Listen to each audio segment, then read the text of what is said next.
Okay, well, welcome everybody to the summer meeting of overview and scrutiny. Apologies for absence. I'll go straight into it for me. Jamie Checkland is one. Also Leonie, of course. Yeah. Sorry.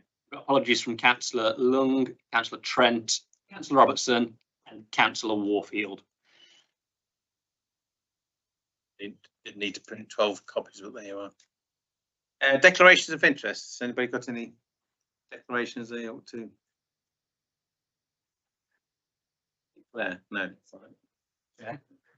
No, I thought you were. Yeah, just belt and braces, please, Chair. So I'd like to declare on item 7 that I am a director on the council's wholly owned trading company, LWMTS. Thank you. Splendid, thank you very much. Okay, right, minutes of the previous meeting, you've seen those, and there wasn't a sort of not an amendment, but a comment that should be recorded in the full council meetings that Council Ball made at full council regarding the minutes. Do them now, but okay with those? Yeah, I mean, if that amendment is recorded At full council, yeah. Suggest some for this meeting so that Well, belt and braces. can we do that? We've just gone through full council with them, so that doesn't make any sense to me, really. But speak up, you haven't got to whisper. I think the bit they're in full council, so that's make a note that these minutes that they've been referred to the previous minutes. But we didn't agree the minutes of this meeting, do we? We agree and approve the minutes at the committee meeting or council. Yeah. We see the minutes just for reference and for information purposes. Yeah. Okay, What we're making of that, yeah. Knew us right. Item 4 then, public involvement in scrutiny. I should have asked for a verbal report on here for me, because it was very late when I had to collate the information I've got. I've circulated a paper, printed it off, but also emailed. It's only earlier on, but I think the main discussion can be at the next meeting in October. But it's really just ways of actually involving the public in scrutiny at Lichfield District Council in a good way. The concern was that if you have an item, which is what I'm suggesting later on, number 12 on the website, inviting members of the public to suggest topics for scrutiny, that might be inundated with all sorts of ideas which we can't deal with, and we're just giving a negative response to such ideas and so on. Anyway, all those concerns don't seem to be borne out by those councils that do have this on their website, so not that many. So that's okay, I'll report that in here. The other thing was to have questions from the public, and that one really doesn't work. You can get 1 or 2 individuals that are there every meeting, if you like, asking the same sort of questions. But the reality is, and I'll put those screenshots in there, that I've gone through lots of meetings, minutes of meetings on a number of councils throughout the country, and basically it's nearly always nil. Just a couple of times, for obvious reasons, for those who have been councillors for a while, when it comes to the local plan, that's when you do get groups who want to make their views known wherever they can, which might include scrutiny, although it's really through the planning system that we can be doing that. I'll give you, I think, a couple of examples in there on 14, 15. Yeah. So what I'm suggesting is, can I ask through, if that's a go with one, when is the new website? I mean, as it were. 6th of August. Right, great. Well, hopefully we'll have a page on there or a link there somewhere. I did mention in previous meetings, just inviting members of the public to suggest a topic of scrutiny. We'll have to discuss that out the best way, but I would like that on there. But I'll look in more detail at the October meeting. I do quote from the CPFS. Now it's a 2017 document, the Centre for Public Scrutiny, Scrutiny Guide, Good Scrutiny Guide. But it's not been updated, so I think things still remain the same, which is one that if we do have members of the public, they should be awkward and challenging for professionals and councillors alike. I remember once one where we were going to close a school, and the cabinet member was convinced it should close, and I was convinced it should close. We had a task group to look at it. The task group, after a lot of investigation, decided it shouldn't close. That was a bit of a shock for the cabinet member. and others, and that school is still open, by the way, and thriving. But you never know what you're going to have with the members of the public, but that's the challenge that I would welcome personally. Scrutiny needs a web presence, it says on paragraph 4, suggested on the council's website, and that's something we'd like to discuss further in October and so on. But I think over the top, but I think people know that they can influence council agenda through scrutiny. That's, I think, is good. We'd have other ways of involving the public, but that's another one that I think would be useful to him. And then also on 5 there again for the October meeting about having a communications plan.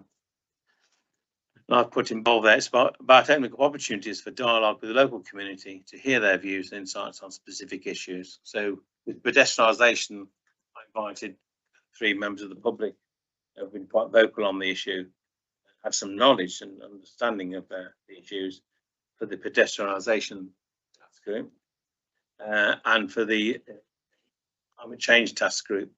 We knew there were some experts and very keen members of the public in the district interested in climate change, and so we invited them.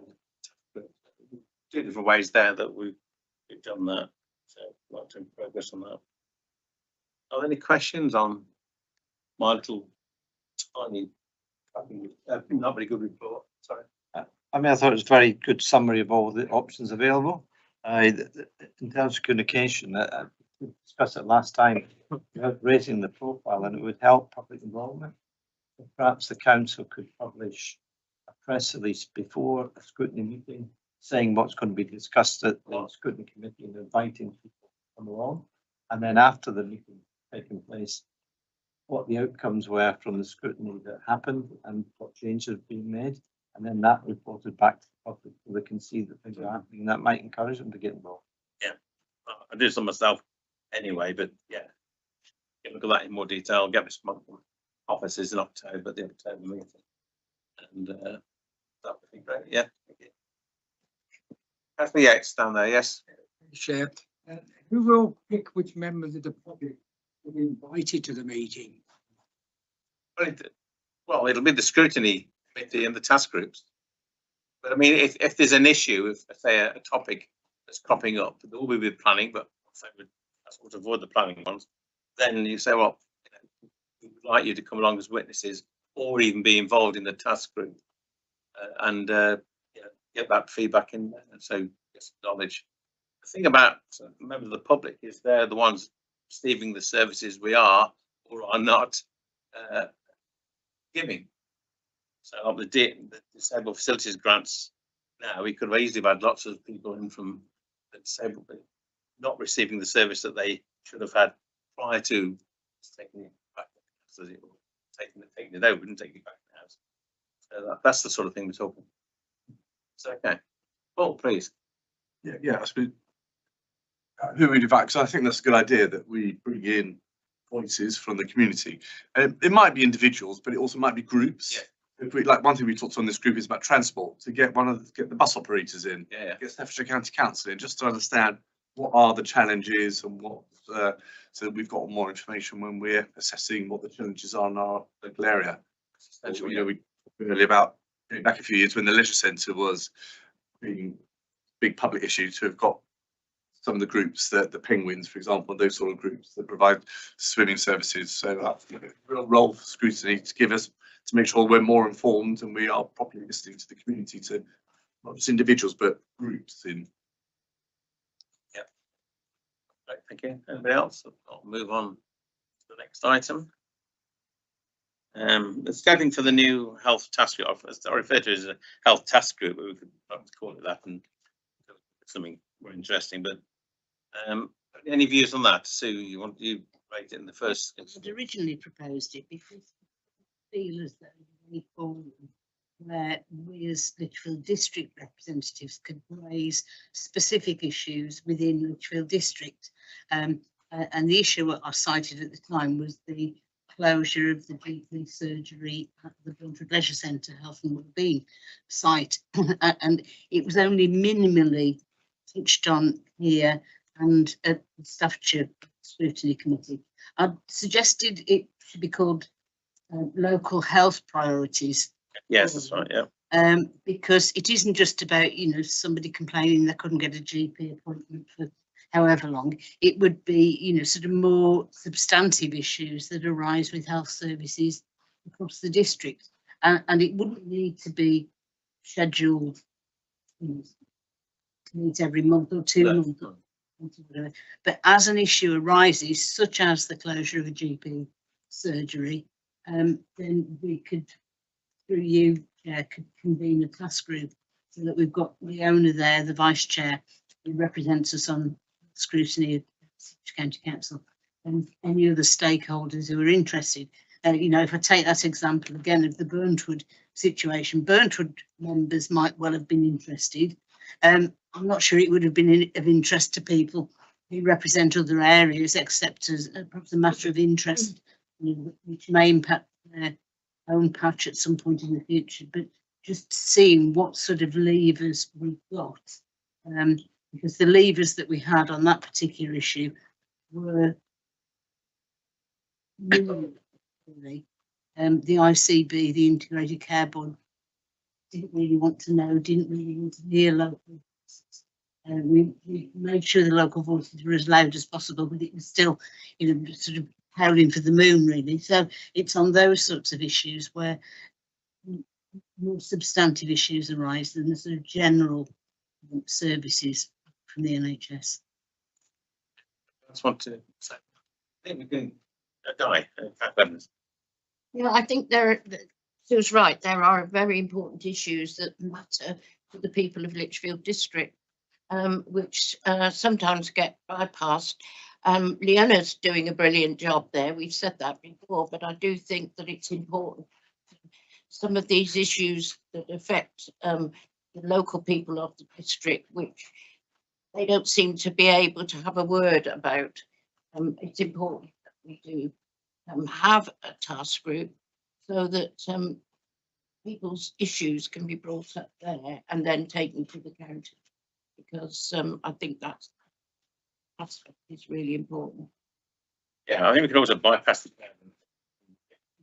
just to do with us, and we go to direct to whether the service provider is or whether so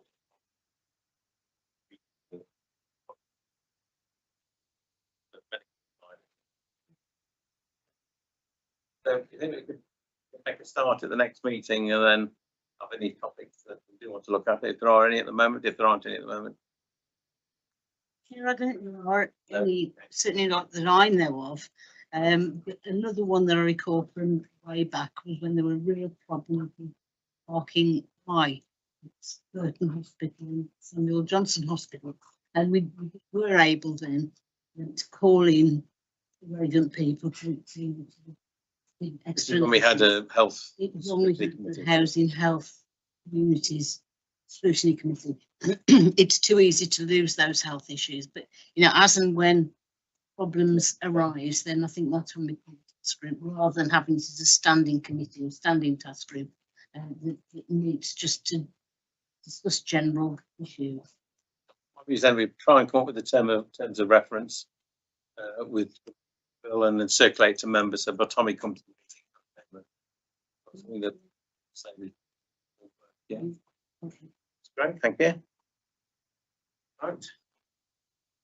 Now, next time I just ask for, I know it's a little early, but after just a good debrief from the experience for members as well as for the officers who had the really hard job to do, which was actually making sure that the general election was conducted fairly and transparently and so on. I'll just mention early on, of course, the issue with postal votes that there were with people and how much time we have to do it. I'd like to know what, well, I do know actually what the time scale is set down for the guidance for returning officers, but it was a problem that was national, not just local. And that sort of thing I'd be interested to hear from now, and then perhaps have a more detailed report and get some feedback from polling stations in the future meeting. There's no rush to the next election, I appreciate that. Our county election.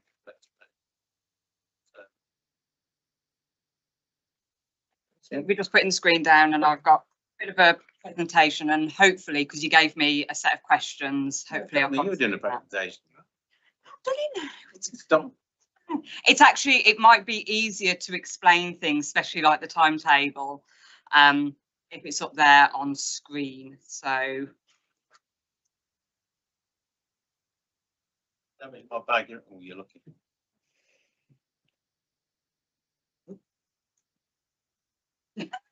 or maybe not. So, you need to, yeah. Press the button below the green flashy one. Was that technical? That was tick- That was the green technical. flashy one. We did rehearse this, didn't we? Questions, anyone? Believe it or not, we did earlier, so I'm we go. hoping. There we go. Well done. Right. And hopefully that is also coming up on the live stream, so people at home or anybody watching can also see. So this is kind of a rough timeline. So the announcement was made on the 22nd of May, and I think it's going to be one of those where we all know. Was it raining? I can't remember. I think there was a bit of drizzle, wasn't it? But I think we'll all remember that. And in fact, I've got a picture of me kind of watching the screen as it was all unfolding. But that gave us about 6 weeks until polling day. And to put that in context for any scheduled elections, so like you said, Chair, the county elections that we know are happening next year, we would start fully organising, although we'll still be doing little bits before then, but we would start fully organising literally as soon as we come back after the new year, which is about 5 months. So to put it in context, we did in 6 weeks what we would normally do in 5 months. So we literally started that next day. And that's when we started making contact with the polling stations to see if they were available and contacting our staff, including external staff. So that was all polling, count staff and other key staff as well. We also started to make contact straight away with our suppliers, so our printers, and we use a couple and also Royal Mail to start getting that plan in place as well. The other thing we needed to do, and we did that week and the following week, was meet with our neighbouring authorities. So for anybody who doesn't know, and I know most people in this room do, but anybody watching, the parliamentary constituency is not just the Lichfield District Council area. We take on from East Staffs and we give away to Tamworth. Now, what that means is, although we organise the election, anything to do with registrations and absent vote applications are done by the authority of the usual local government area. So we needed information and data from East Staffs because we took on from them, but we needed to give data to Tamworth about what we've got in registration. So those are the people like who live in Whittington and Fazeley, etc. And what we found was, as soon as that announcement was made, our registration and absent vote applications rose quite quickly. So that was first week. The second week is when Parliament was officially dissolved. So that was on Thursday the 30th. And that's when the formal timetable kicked in, and I'll go through that more in a moment. But we are already only 5 weeks before polling day. So literally Thursday, while Parliament dissolved, the acting returning officer, who is sat next to me, and myself, a couple of others, we did the briefing to anybody who knew that they were going to be candidates that day after. And we recorded it in case anybody else needed it. And I know there's individuals in this room, and I'll let them beg to differ, but the feedback we got at briefing was actually quite positive. So that's it, -5. We're now going into the 4th week before, which is nominations, and candidates only had that week. So those nominations closed on the 7th of June. So that week we did concentrate on meeting with candidates and their agents to go through their forms. We would do an informal check if they wished. And then when they did formally put in their form, that means we needed to put it on the system quickly, because literally 4 p.m. it closed. By 5 o'clock, we needed to get the notices up, and at the same time, we needed to get their data up to the printers so they could start mocking up ballot papers and getting proofs to us. So the other major deadlines I've put there is the deadline for anybody wishing to be on the register to vote was at midnight on the 18th of July. And the other big one was the final deadline for any postal vote applications or changes or cancellations was 5 o'clock on the 19th. To give you an idea, what we did, we processed just over 2,200 new registrations and changes, deletions, because they may have moved to another authority. And we had 1,300 new postal vote applications altogether. And that was a lot. But we did it because as an organisation, we all worked together and everybody in this organisation was willing to help us. So we had people from other departments helping us process all those applications, to which I am personally very, very grateful and like to say on record, a thank you. There was a June, not July. Oh, July. Oh, sorry, that should have been June. That's a typo. That's me. So apologies. So I know you probably can't see that. You know, I can't see. No, but that is the full election timetable. And if anybody asks, of course, I can run it off and give it to anybody. If anybody watching wants it, of course, you can email in. But this is a formal timetable. This is set in legislation.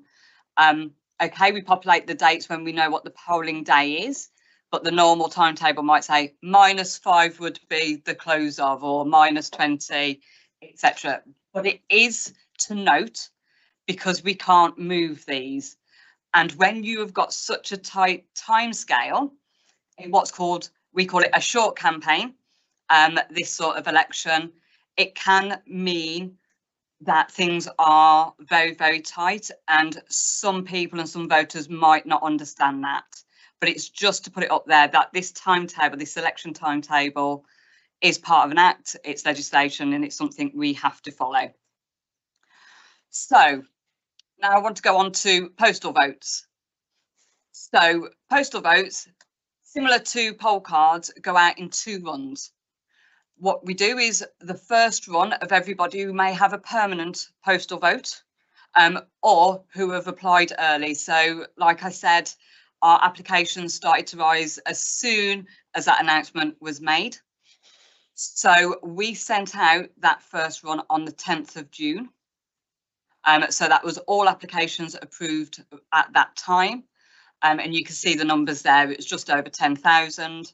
So again, it's not just the ones under Lichfield District Council. We had to get the data from ESTAS for all that area. And of course, we were also working with Tamworth to make sure they got theirs in time. But we sent for the Lichfield constituency that data on the 10th of June, and they were printed and dispatched to Royal Mail on the 19th. The second run, which was just over 1,300, was everybody who had applied from the 10th to the 19th, which was that statutory close of applications. It was sent on the 19th and they dispatched around about the 27th of June. We had overall about 2,000 more postal votes than the previous general election.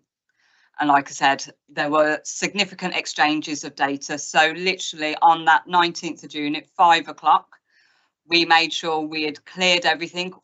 I can assure you, we searched this whole building to make sure there weren't any applications left anywhere. So we had a team of people literally sweeping the sweeping the building, make sure everything was processed to get it off to the printers that night.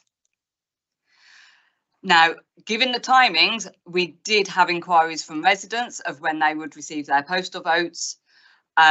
Yes, there is a big gap, and I can see there is a gap of getting it to the printers on the 19th to when Royal Mail had them, but that is us governed by the printer's deadline.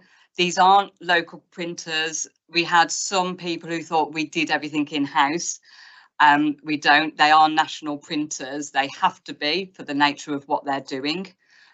So they need that capacity to be able to print everybody's postal votes and ballot papers, etc.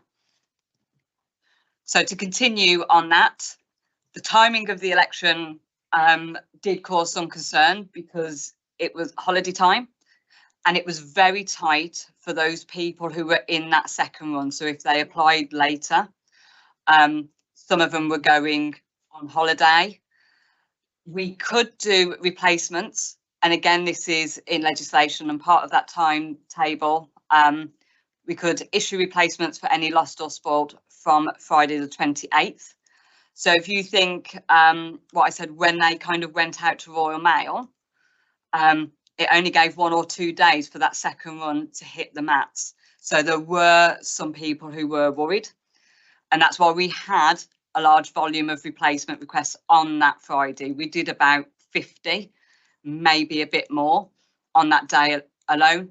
And we did actually find some people then got home and went, oh, actually, we've just received the original. Which one do you want us to use? And we had to say, you've still got to use the replacement we've given, because how it works is we cancel the ballot paper number. So if we ever tried to scan it in, and I also have the wonderful postal vote manager here as well, which was Lizzie, it would come up on the system to say, but that one's not valid. So, but we were advising they must use that replacement. So we did everything we could on that Friday because a lot of people were going away that night or on the Saturday morning. And we also came in and we worked on that Saturday, and we also hand delivered some if we could. So I went out in the car and just put them through the door. We did everything we could to make sure people had their postal votes in time before going on holiday. We had quite a few that we actually, when doing the replacements, we actually sent them to their holiday address. They had a villa or something in this country. Like I said, we did everything we possibly could. So the returns, that's what we had in return. It's about an 84% turnout. I've tried to have a look to see if that was greater or less than the last general election, but unfortunately I can't find that data, but it's still very, very, very good. Our first opening session, so that is when Lizzie, as our postal vote manager, actually is opening those postal votes to verify the signatures, etc. That first session was the 24th, and we had about 700 packs back. But if you remember when they went out, they probably landed about the 21st, 22nd. That number didn't give us any concern because they needed time to get somebody for them to decide who they wanted to vote for and get them back. That 700, I don't have any concerns with the postal system. And on the second day was actually our biggest day, where we had just over 1,600. And then it kind of evened out to about 800. And then after that second run, we had another bumper day of about 1,400. We did have, and I will report, we had one day where no postal votes were delivered in the morning as expected, much to Lizzie and I's bit of a panic. But Royal Mail actually did put on a central helpline, and they were fantastic, and they did resolve it. And actually they came in the afternoon, and we still processed them in plenty of time. So yes, the one problem we did have, it was solved. Overseas electors, so if anybody doesn't know, overseas electors can actually vote in a parliamentary. This is where the timetable is an issue, because if they applied for a postal vote in that second run, there was absolutely no way, or a very, very slim chance, it was going to get to them and back in time. I can report we've had about half of our overseas electors that did come back, but I also want to highlight that's something with the timetable, that kind of second run and those times. And even if we did a replacement on that Friday, again, to get it overseas and back, it was quite a slim chance. And then unfortunately, they couldn't convert it to a proxy vote because they've missed the deadline to cancel their postal vote. And that's in the time, in that timetable. So that is a bit of an issue. Our opening sessions were during office hours, except we did do one Saturday just because we wanted to clear the decks as much as possible. What I want to highlight is something we've changed since the election, our local elections last May, is we've changed our process and we've brought everything in-house. So the scanning of postal votes, everything. And what we are finding is it is considerably more efficient. And also it is more transparent. Now that's something Simon and I were committed as soon as we kind of started and me started in the role. We wanted everything to be as transparent for candidates and agents. So actually having everything done in this room, I meant it was more efficient and more transparent. It meant we didn't have any staffing issues because we were processing them so much quicker.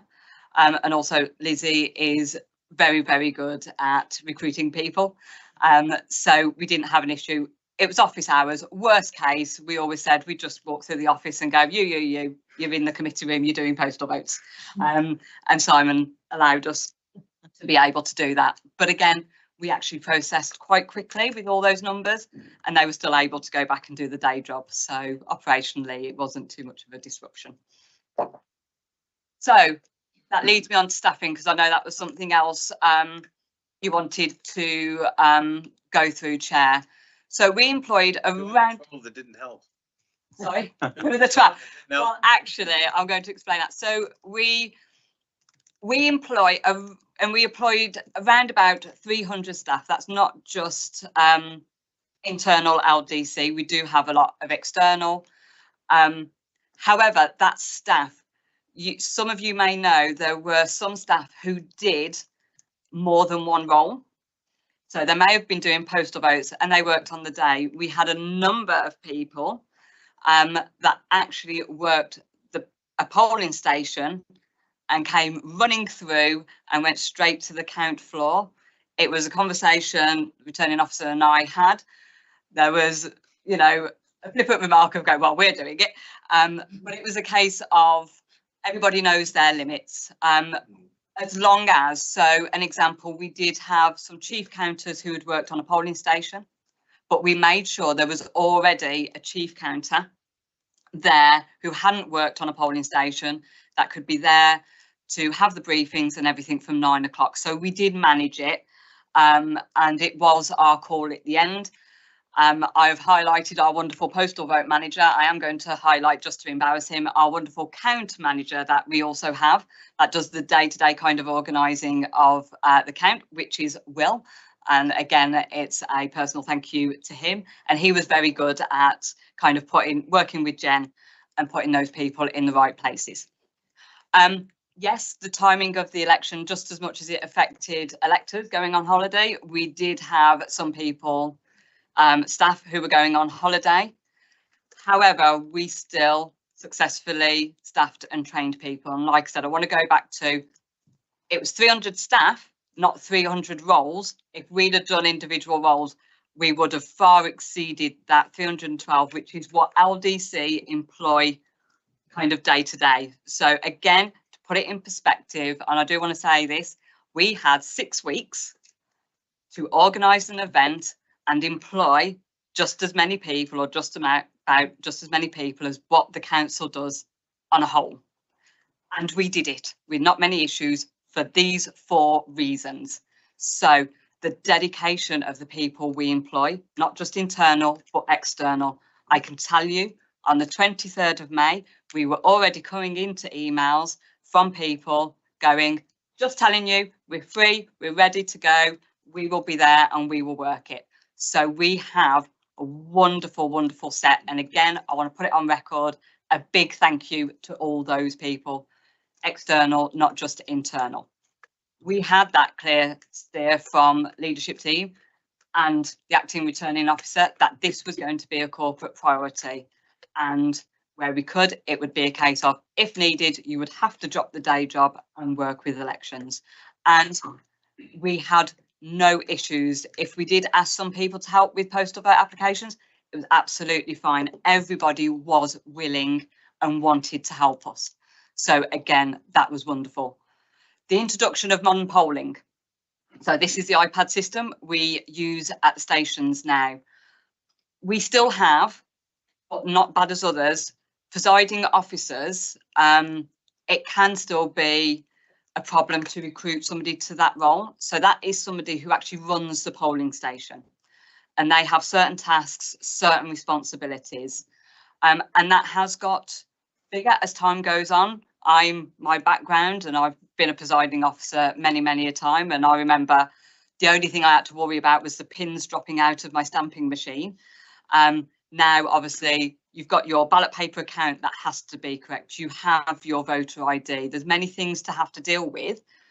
Having modern polling, where it automates all that, has taken the worry away. So we actually, and I can say, I think we do better than other authorities to be able to persuade people to go up into that role of presiding officer, or just to recruit in the first place, because that takes a lot of those worries and those responsibilities away. You've got to remember these people are working 16 hours, and then at the end of 16 hours we go, and can you actually do this ballot paper account, which is maths, and it can be tiring, but the iPads do it automatically. So actually now we're getting people going, I'm happy to be a presiding officer now. Instead of us having to try and persuade them, they're coming to us and actually they're willing to step up. But the fourth point is the most important. We have Jenny. Now I'm trying not to do an impression of Forrest Gump. But so Jenny, if you don't know, is our elections officer, but her background is also HR, and she's brilliant. She's brilliant at persuading people if they are a bit worried to step up. She's very good at going, okay, well, we might have an issue here, so if I move that person over there, she's very good at doing that kind of organisational kind of work. And she's just a machine. She doesn't stop, and she's very good at supporting all our kind of staff, whether it be polling station staff or the count staff. So yes, there were some issues. We did have backups and we used those backups. But I think we didn't do as bad as some other places and some of the reports that you may have heard. So again, I don't have loads of concerns there. Actual polling day and voter ID. This was the first general election with voter ID, so none of us knew how it was going to go. But we had no concerns. We had no calls, issues. There is one report, which I haven't verified, that there was one person in a rural area that called a presiding officer something rather negative and stormed off and threatened to barricade the polling station with a tractor, but I haven't actually verified. But it's something, but that again, that is only one. I tell you, no ballot papers were refused, like completely refused, as reported on the ballot paper refusal list. And what our voter ID evaluation form, or as we know it, we call it a VIDEF, that's reporting that there were 38 in total that either forgot or had the wrong sort of ID, and 25 of them came back and did vote. So I think with the numbers that we had overall, again, I don't think it's that bad. So overall, we're still, like you said, Chair, we are still receiving that feedback from election staff. But what we have so far is generally positive, and what we had from the PFCC was positive, especially regarding the iPads. The feedback I've received, however, we may get something different, hopefully not tonight, from candidates and agents, again, was very positive, especially around the changes at the count and the nomination process. Yes, I will feedback about those time scales and the timetable to the Electoral Commission. I don't know what good it will do, but hopefully I won't be the only elections manager giving that feedback. And it's something that could be looked at. But apart from that, Chair, it's any questions or anything you want to go through?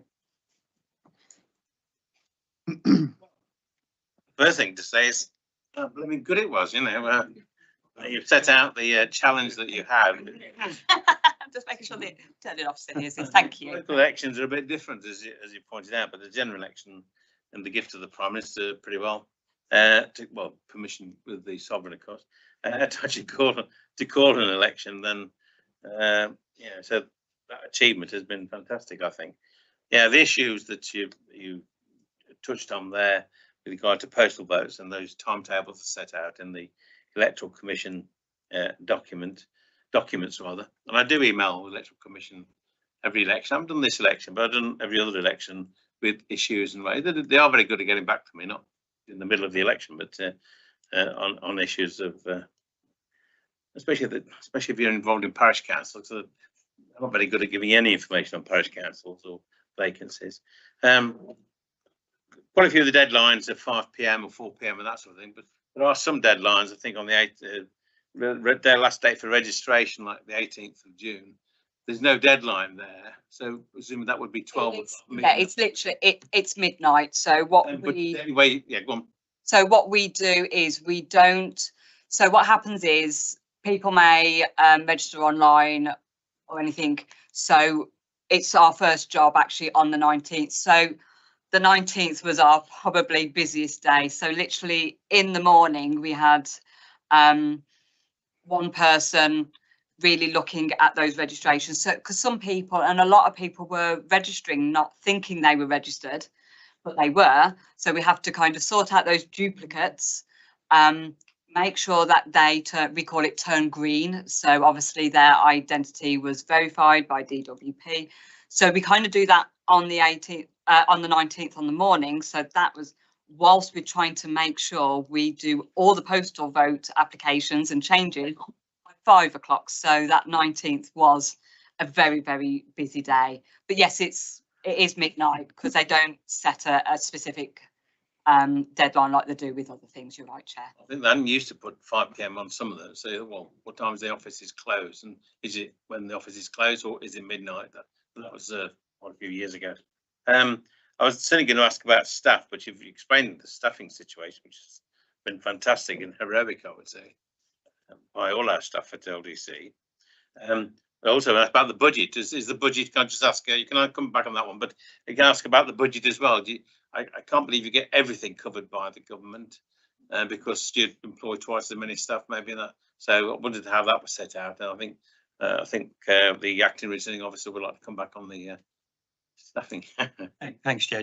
So just to reiterate what Chris has said, I think I'm glad that people, I'm hoping around the room, people will say that this was a good election and you fully trust the outcome of the election. It's a little bit late now, I think, anyway, if you don't. But it was primarily down to the people that were involved in it as well. So there were some key personnel changes that are put in place after the local election, the by-election and the PFCC, and that worked really, really well. The only thing I wanted to add to the comment you just made about LDC staff is that a number of the company staff also came out in force to support this as well. And I think that speaks a lot to the culture of the two organisations that we've created.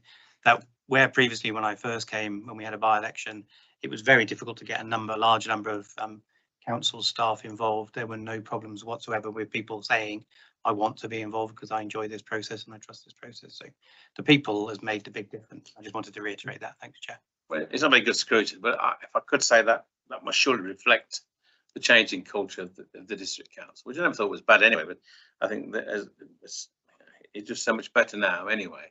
And that's the evidence. If you can do that, then that must be a proof of that change, which I certainly welcome, I think, members as well. And the budget. Yes, so if I come back, so there was guidance on what we could pay staff, which we've gone through. And what we also do is all my counterparts in the Staffordshire area, we meet usually once a month. And we already had gone through it and gone, well, what are you charging? What are we charging? Yeah. But we are within the bands of what we've been told we could claim back for. So we'll never know until we put that claim in and then we get the response back. But hopefully we will get a lot of it back. So you know the bands and then you can negotiate within those bands then? Yes, yes. So pretty much, you know, for an example, I think it's band B for a poll clerk, but obviously there's a certain amount between that. So we try and keep within that band in the hopes the electoral claim unit don't question too much and we'll try and get back as much as we can. I've got one other question before I bring in, which is about polling cards. I think you mentioned polling cards. Yes. But you did mention about people thinking they're not registered. And as you know, a lot of people think if I've got a polling card, they can't even vote, which, you know, you do your best to actually make that clear that's not the case, but We do, and we do try and make it clear. And actually, some of our polling staff would like us to be able to put on, especially because it's easier with the iPads, with the QR code, to strongly advise. However, the wording on a poll card, again, is set in legislation. So we have to kind of abide by that primarily. Again, just to make it clear, we are more than happy, and our customer services team, they have full access to the register. We will always take a call, and we did take calls and confirm whether people were registered or not. And even if needs be, give their elector number over the phone to go, we'll actually just go down, especially with the voter ID. There's no risk of kind of doing that because they have to give ID anyway. I certainly urge you to any issues like that to just to feedback to the Electoral Commission. If you haven't got, if you're done for that, you can't complain next time. But at least if you do it and they ignore it, well, then you can Absolutely. complain. And Absolutely. so yeah, I'll do that. Sue, please. Yeah, I Paul? just think picking up that point about polling cards, you wonder whether we've got to the point now where polling cards are redundant almost, because a lot of people say they've not received them anyway. But that's a discussion for the Electoral Commission. I was interested in what Christine said about the recommendation of proxy vote for overseas voters, but I think there's a lack of understanding generally, and this is national, not just at Lichfield. We had a few flurries from people who'd got postal votes but were going away tomorrow, and there isn't a great deal of information that comes out about, you know, when the postal votes are likely to land on your doorstep, compared to when you're going away on holiday. So there was some flurries around that. We managed to turn some into proxy votes, so that's good. But I think some education around proxy votes would be useful, both locally and nationally. I was going to ask you about voter ID, but only 13 voters missed out. If they did miss out, or just couldn't be bothered to go back, so that's positive news.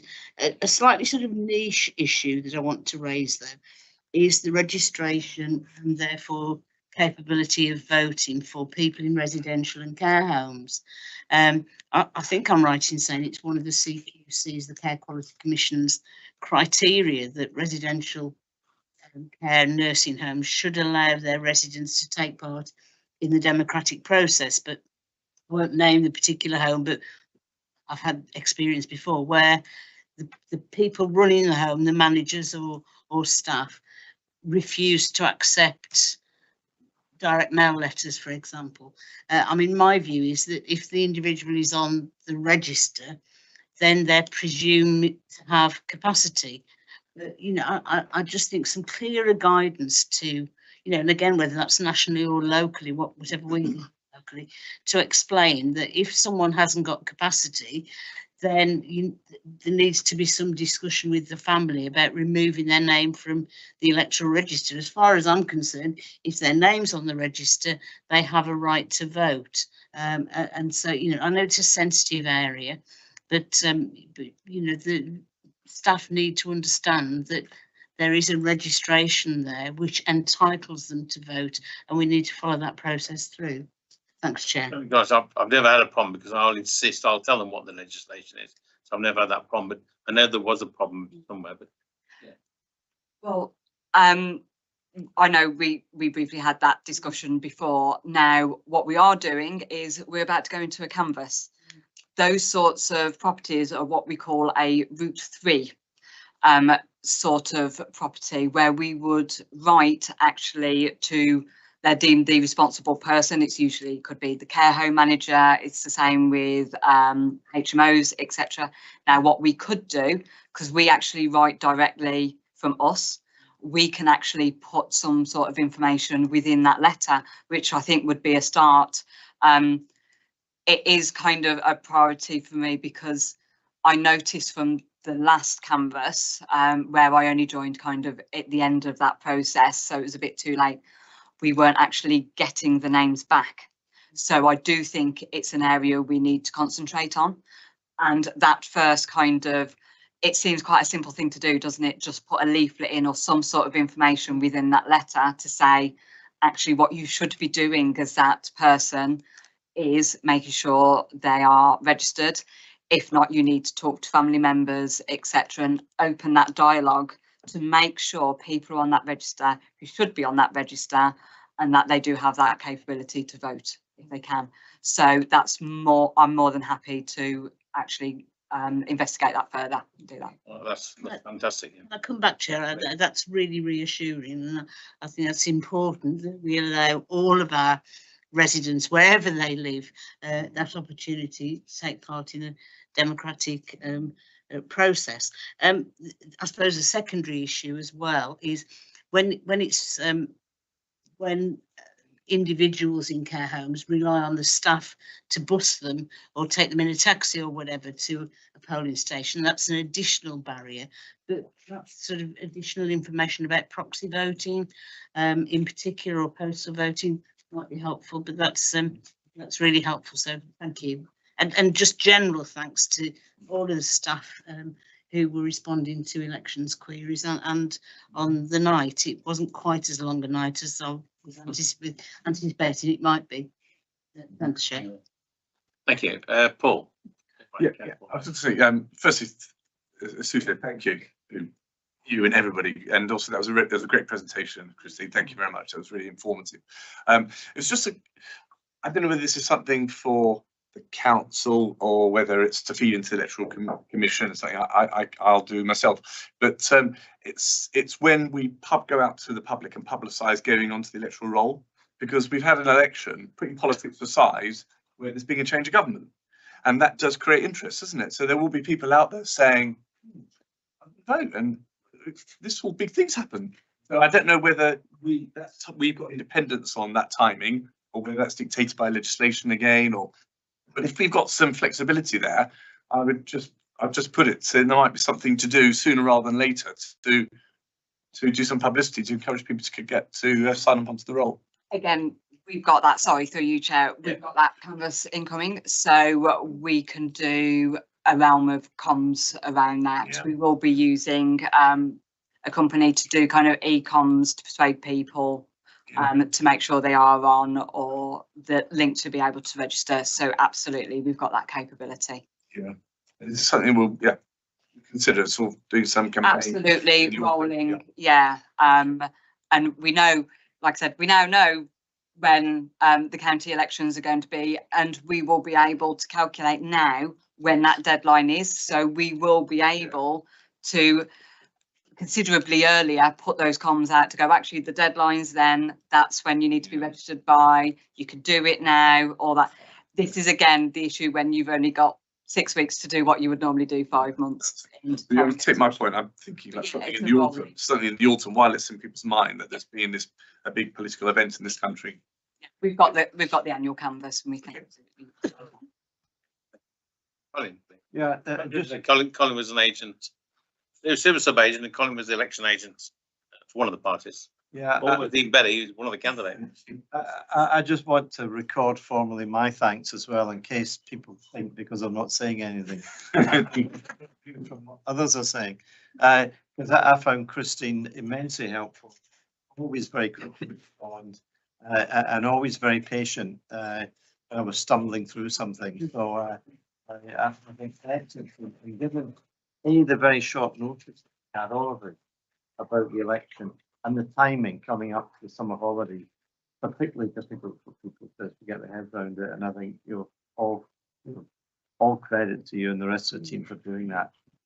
And this issue on postal votes and accessibility, I think it is important that you said you're going to do it formally right to the Electoral Commission, suggesting some way of improving that, because I certainly know of quite a few people who were panicking at the last minute they wouldn't get their vote because they were going on holiday and they weren't expecting to have a postal vote. And they felt they applied in plenty of time, but they ended up being in the second wave, which meant that it was going to come out before they went away, and you managed to get an emergency proxy vote for them. But it was very stressful for lots of people. And I think if there's some way of making that easier for folk in terms of the time scale, I don't know how we can do it, but that's certainly worth communicating back. There will be a report from the Electoral Commission in due course. There's always one after elections, so that will be interesting to see. They address those issues that I think a number of councils and voters have involved in. Can I just say I expected a much briefer report than that, and not so detailed, and I really appreciate that. Another report in the future, no rush on any more detail you got, but don't need it if there's nothing new on there, because you've given so much information, which I think is really appreciated by all members here. The other thing is, I'm not sure about this bloke on a tractor you think may have had, because if he's driving a tractor, he'd probably have a driving license. I don't know whether he knows that, but he can't have a paper one anymore. They definitely were taken away. I think it was more the concept he didn't agree with. No, it's okay. It's all right. But, the fact that he's won, and we're talking about it, well, I'm talking about it, is good news, actually. So, just ask a supplementary question, just because it's been an issue that's been aired on social media particularly, and that's the free post leaflets that all candidates have. Am I right in thinking that that's nothing to do with the district council? That's everything to do with the political parties responsible for organising their own free post leaflets? Absolutely. We were able to report, and we reported that there was that facility in our briefing, but that's where our involvement ended. That was for candidates to take up directly. Absolutely. okay, well, thanks so much again, Christine. Used to be over here, now you're over there, and that's the way it is. Still a bit weird being on this side. And pass on our grateful thanks to Jenny as well, then, obviously. Yeah. Thank you. Right, if I can move on to the next item then on the agenda, and which is the disabled facilities grants. We've got a detailed report. Could just mention on page 17, scale list, but it's pretty scared of 17. Where is it? Drawing attention to a particular item. Yeah, just for members that in the box there on page 17 below the pie chart, very few cases ready for work to be completed. All cases required significant upfront work before DFG funding could be spent. And then the next bullet point, at such LWMTS performance will not demonstrate spend delivery in year one, and the success has been in improving works and progressing cases through to grant application and approval. So if you could just say a little bit more about that before we start, and just wanted to draw attention to that particular for the clarification as you go through the report. So I'll hand over to you now, mate. Thanks, Lizzie.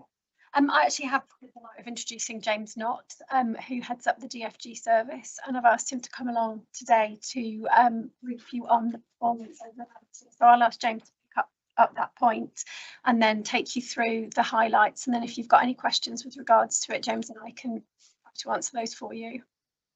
Okay. Yep, so on that point,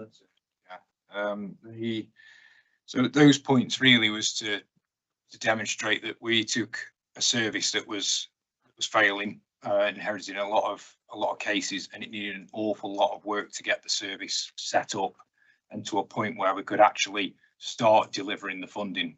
So those points are highlighting that yes, we could get those cases through, but it was very much a standing start in terms of setting the process up. So we wouldn't actually see an awful lot of spend in that initial year. But despite that, we have done that. I can take you through those highlights. So if that's covered that off, I'll go into those highlights if that's okay. Yeah. So as I mentioned, with the contract up until April 2023, it was delivered by an external provider, Millbrook Healthcare.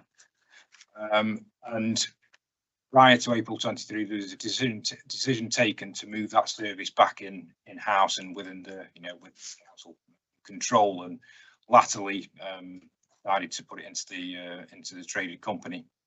So what we had to do from the get-go, and as I say, with the service that we inherited, is to start from the ground up in terms of setting the service up, getting a structure in place. And we did that very quickly. We did that in a matter of weeks in terms of getting a system in place, having a procurement process so that we could start to tender works and deliver works. And we took this caseload, which for a couple of highlights, we had 55% of cases that had literally no contact from the previous provider, not even the starting point, which we know as a triage, to not even have that. And we took that caseload and we contacted every single client within that caseload within, I think it was 6 to 8 weeks on the report there. And with all that hard work and with all the systems that we'd set up, we actually were able to achieve an approval value in that first year of 1.2 million in terms of approved grants. And although I mentioned before that the spend wasn't going to be, you know, the main focus of that initial year, is more about the setup. We were still able to deliver about £800,000 worth of grant adaptations. So that's not approvals; those are adaptations that have actually been delivered into the residents' homes. So, you know, it's a real success, and you know, I can't take all of that. You know, I've got a very good team around me.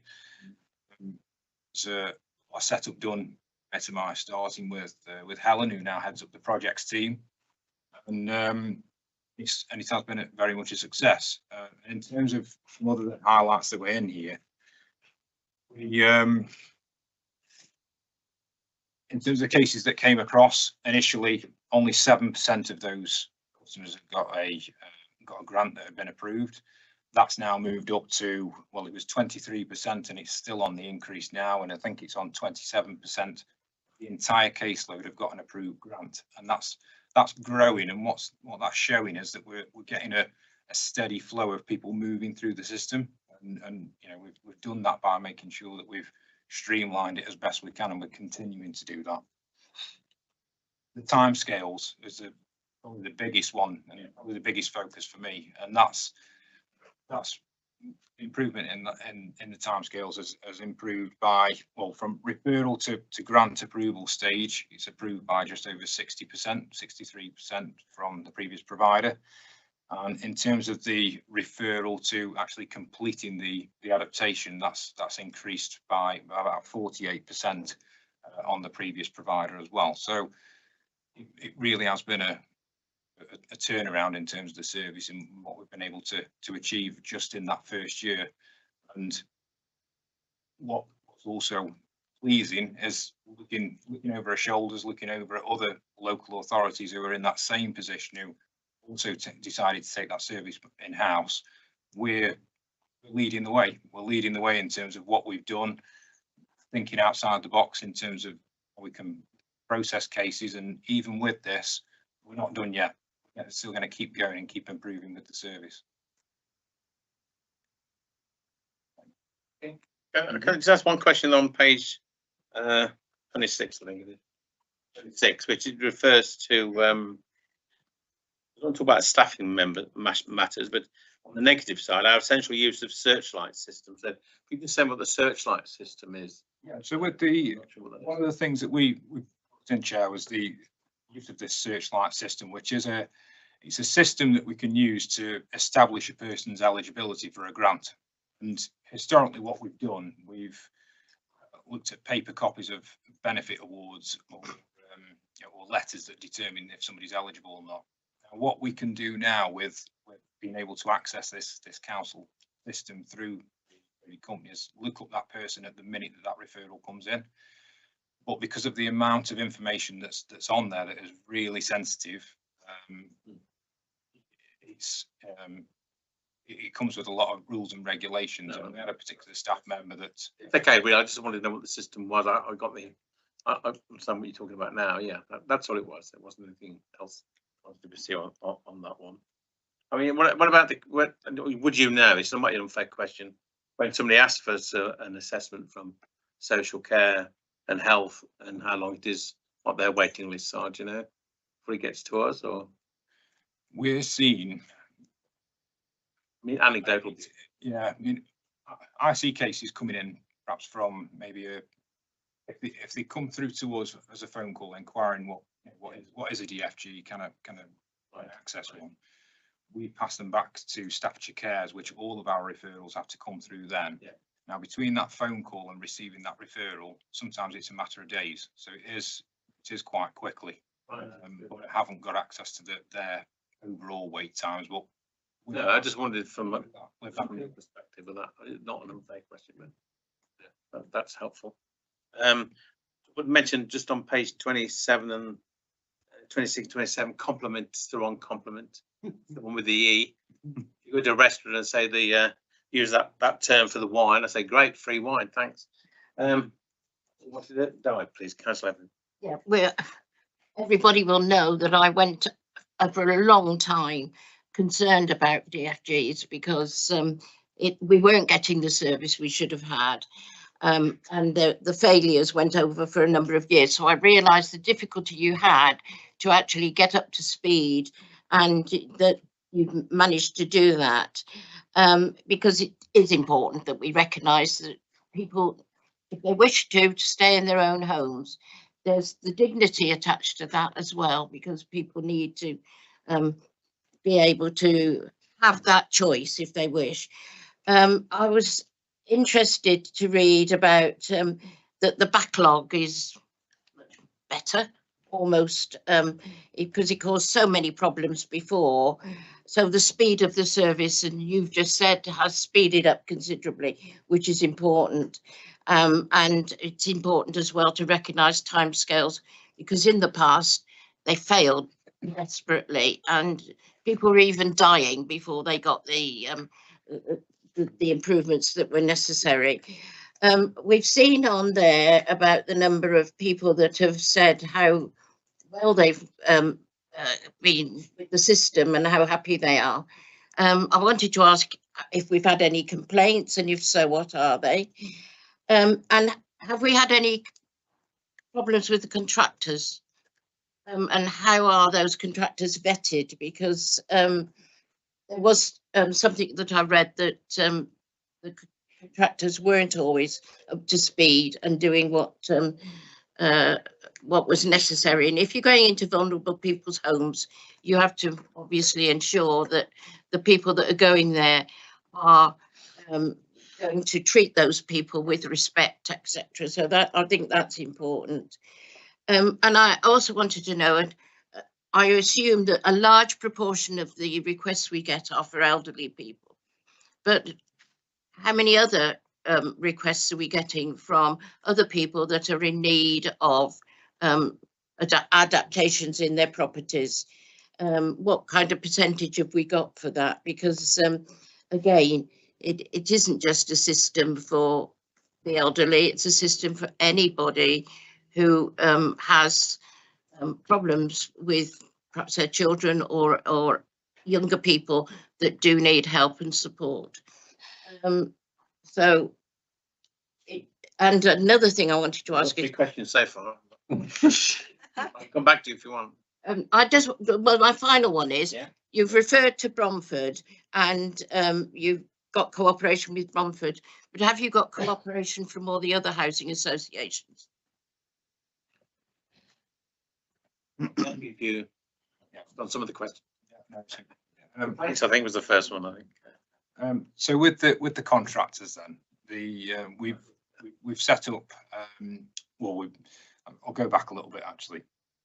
So I think you mentioned about a complaint to begin with, which we've only had one formal complaint received since we've set up the service, which achievement in itself. But it was surrounding the performance of a particular contractor on site, their conduct and sorts of issues that you referred to there around treating that person with dignity and respect. It was in their own home, a home that they owned actually as well. So it's a very sensitive scenario. Now, whilst that's been resolved, we've looked at the contractor framework, and that takes some big changes. We recognised quite early on that we needed more control of the contractors that we're using. So when we initially started up the service, there was a procurement route that was established with other authorities, and it was a ready to go service where we could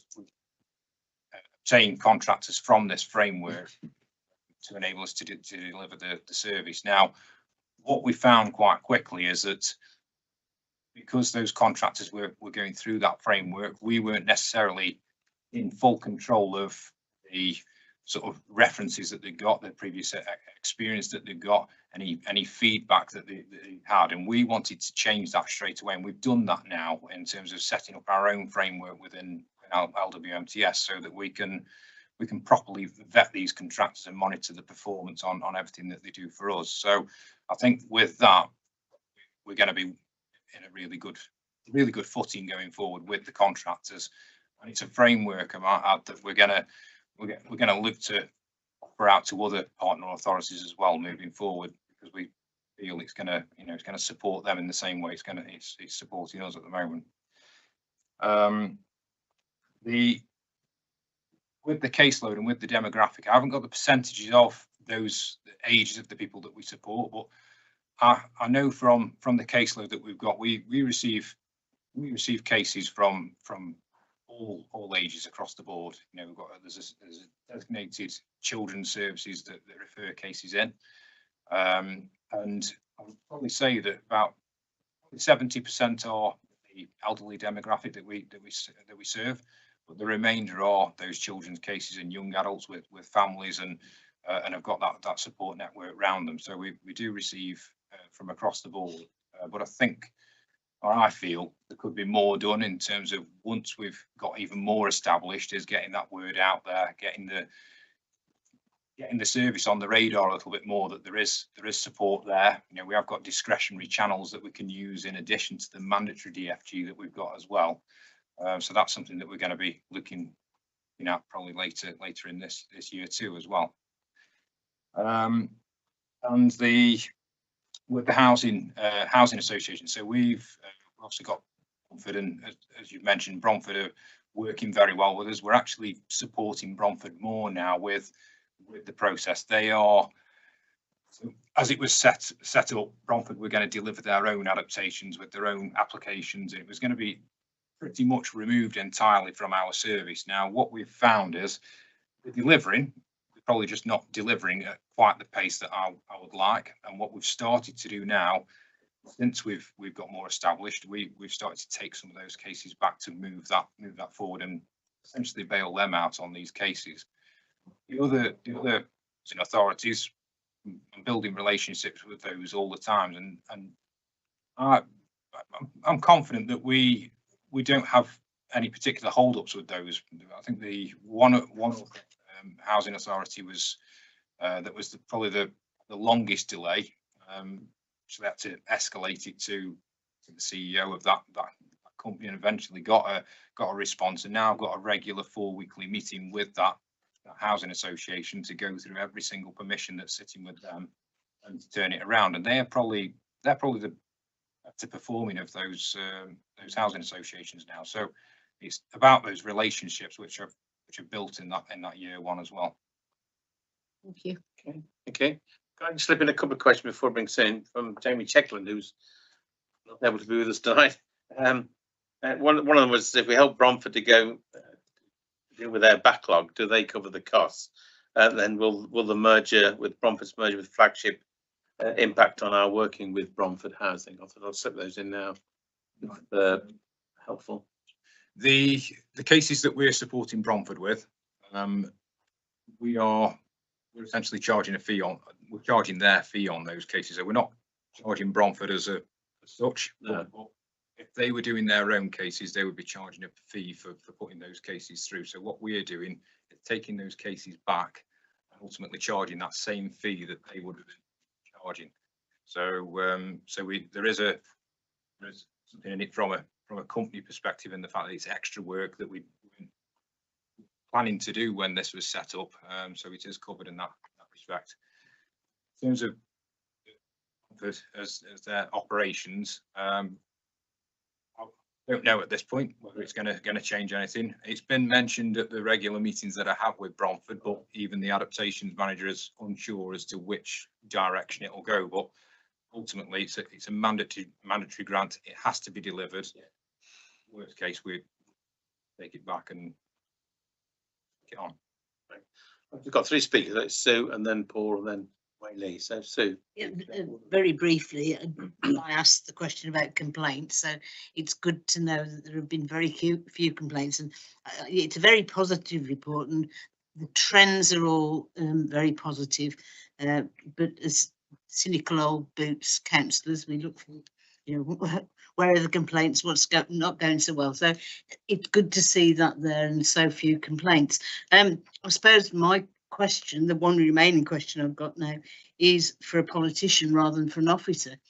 Why has it taken so long to get to grips with this process when, you know, the whole sort of county council philosophy around independence is at least 18 years old now, you know, and it's taken a very, very long time. You know, I presume I've got to commend the leader and the chief executive in moving things forward, setting up LWMTS, but you know, it's a question for politicians.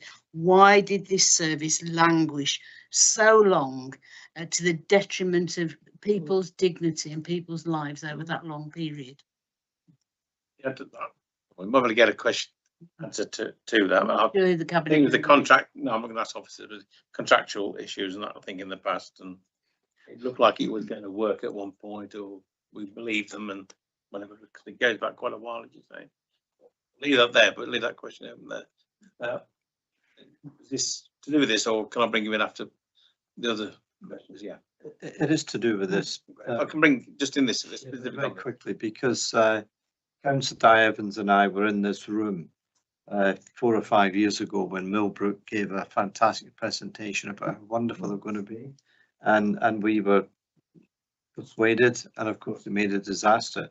But the disaster wasn't only down to them, it was clearly down to Staffordshire County Council as well, who weren't pushing them hard enough and weren't chasing them hard enough and weren't holding them to account, and also weren't pushing the cases through. And it's interesting, right, that doesn't seem to be the case anymore, although you're only able to comment anecdotally through your chair on a couple of issues. So I think what I'd like to ask, if we can find out, typically, what is the timetable between somebody approaching Staffordshire County Council and then their case being referred to us to deal with? Because that was a major stumbling block in the past in processing this. And again, as Sue said, Councillor Woodward said, this is clearly a political issue, you know, that the politicians at the County Council did not get hold of this early enough, did not push hard enough, and did not get it. I think they need to be maybe asked to come here to apologise for that, and also we need to find out what the current situation is. That question. Are they getting any better? Yeah. I've still got people to. Sorry, can I just add a supplementary to that as well? Yeah. And because we're doing well now, I hope there's no attempt by the County Council to sort of claw back some of the resources that we've been allocated to sort of repool those budgets. So that's something perhaps that you can take up via scrutiny as well. Things can work for it. Political, quite political. Right. Paul, waiting patiently. So Paul, Councillor Paul Ray. Right. So the supplementals to the supplementals are finished. But, yeah, thanks, James, for that presentation. Thanks for what you and your team are doing. It's made a real change, isn't it? I just had a couple of questions. You were saying at the beginning about key focuses to reduce that timeline between someone coming into your team and the work's actually being done. Just interesting to know where that time can be saved, and where, if there are bottlenecks, whether it's the housing associations, whether it's enough resource with the contractors you use. And also just interested in page 57, when you look at where it reference to future opportunities, you've talked about working with Bromford. Are there other organisations, whether it's housing associations or charities or whatever way you're looking, or you're working with them now, not looking to work with in the future to provide this service to them? So we are looking at others. We're looking at other local authorities. We're looking at other housing associations. I mean, at this moment in time, very much after our service and just making sure that it's secured before we go out. But those conversations have already happened. And I think one of the big drivers for us has been not only have we got to establishing a service that's working, and we can show those approval values and those delivery values, but if we can partner that process that we've got with the framework that we've developed as well, we've got something quite quite special that we can go out to those other authorities on, and even the the local authorities. So yes, it's definitely on the cards, and that'll be as we move through this year 2 now. Sorry, And the other one was just about bottlenecks, how to reduce that timeline. Are there any particular obvious parts of the chain which you'd like to reduce the time? Yeah, we so one of the big ones was with the framework, and I keep coming back to it, but it is such a big part of it. So originally the DPS was the framework that we were using. A lot of the contractors found that quite clumsy, quite slow, and a lot of them, to be honest, if they could find easier work elsewhere, we were losing good contractors that way.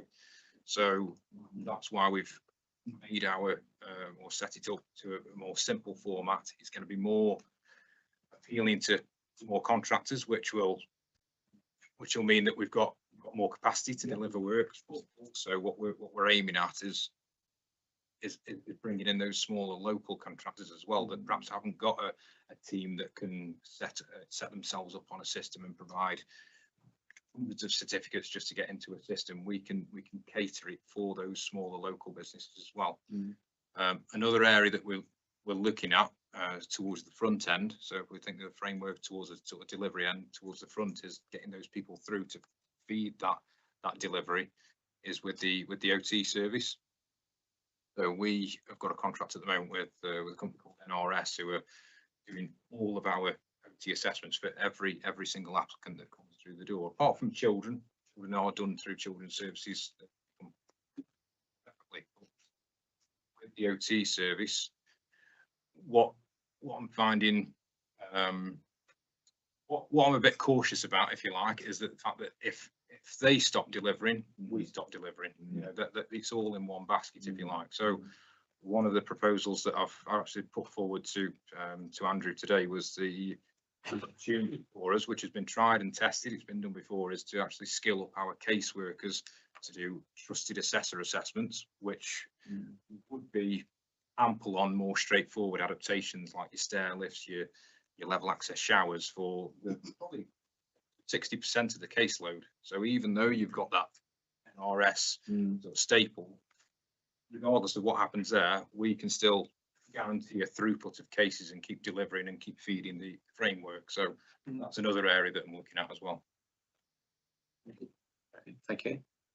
Councillor Whaley-Howe next. Thanks, Chair. On page 26, in regards to the searchlight system that was put at risk by a member of staff, how was it put at risk? What went wrong in terms of the procedures to allow it to be put at risk?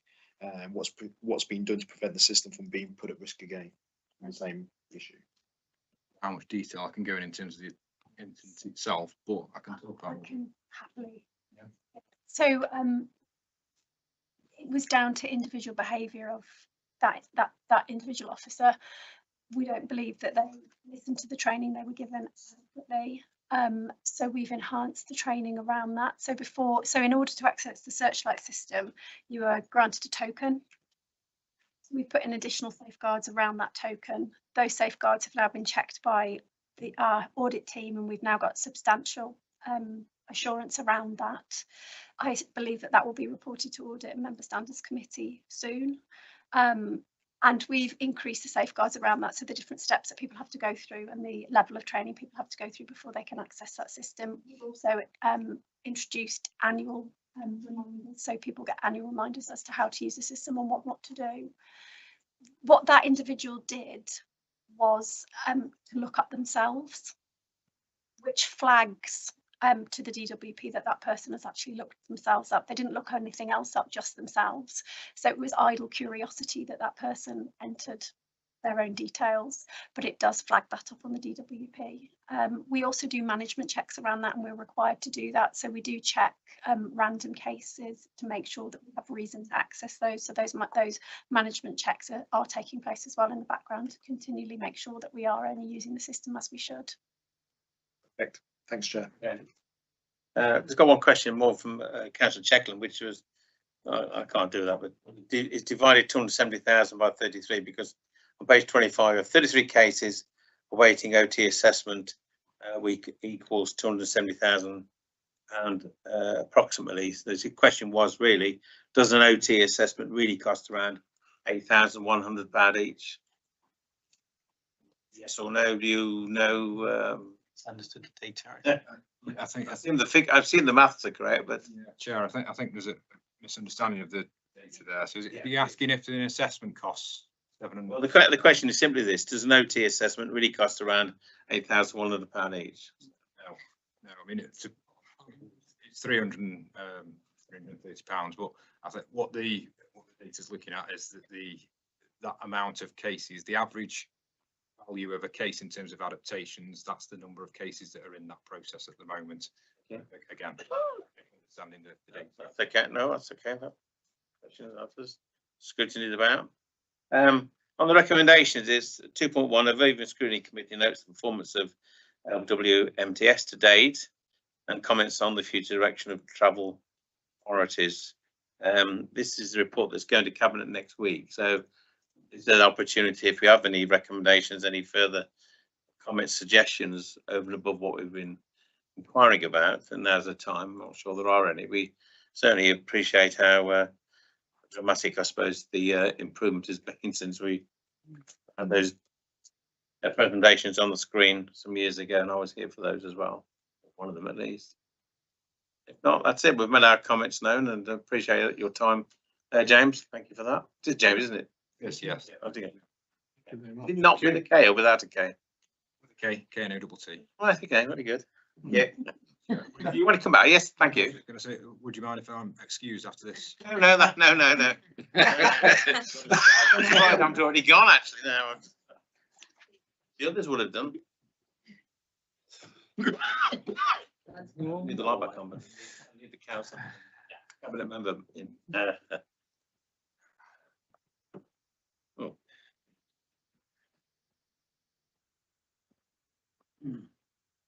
So Will is just gone to fetch.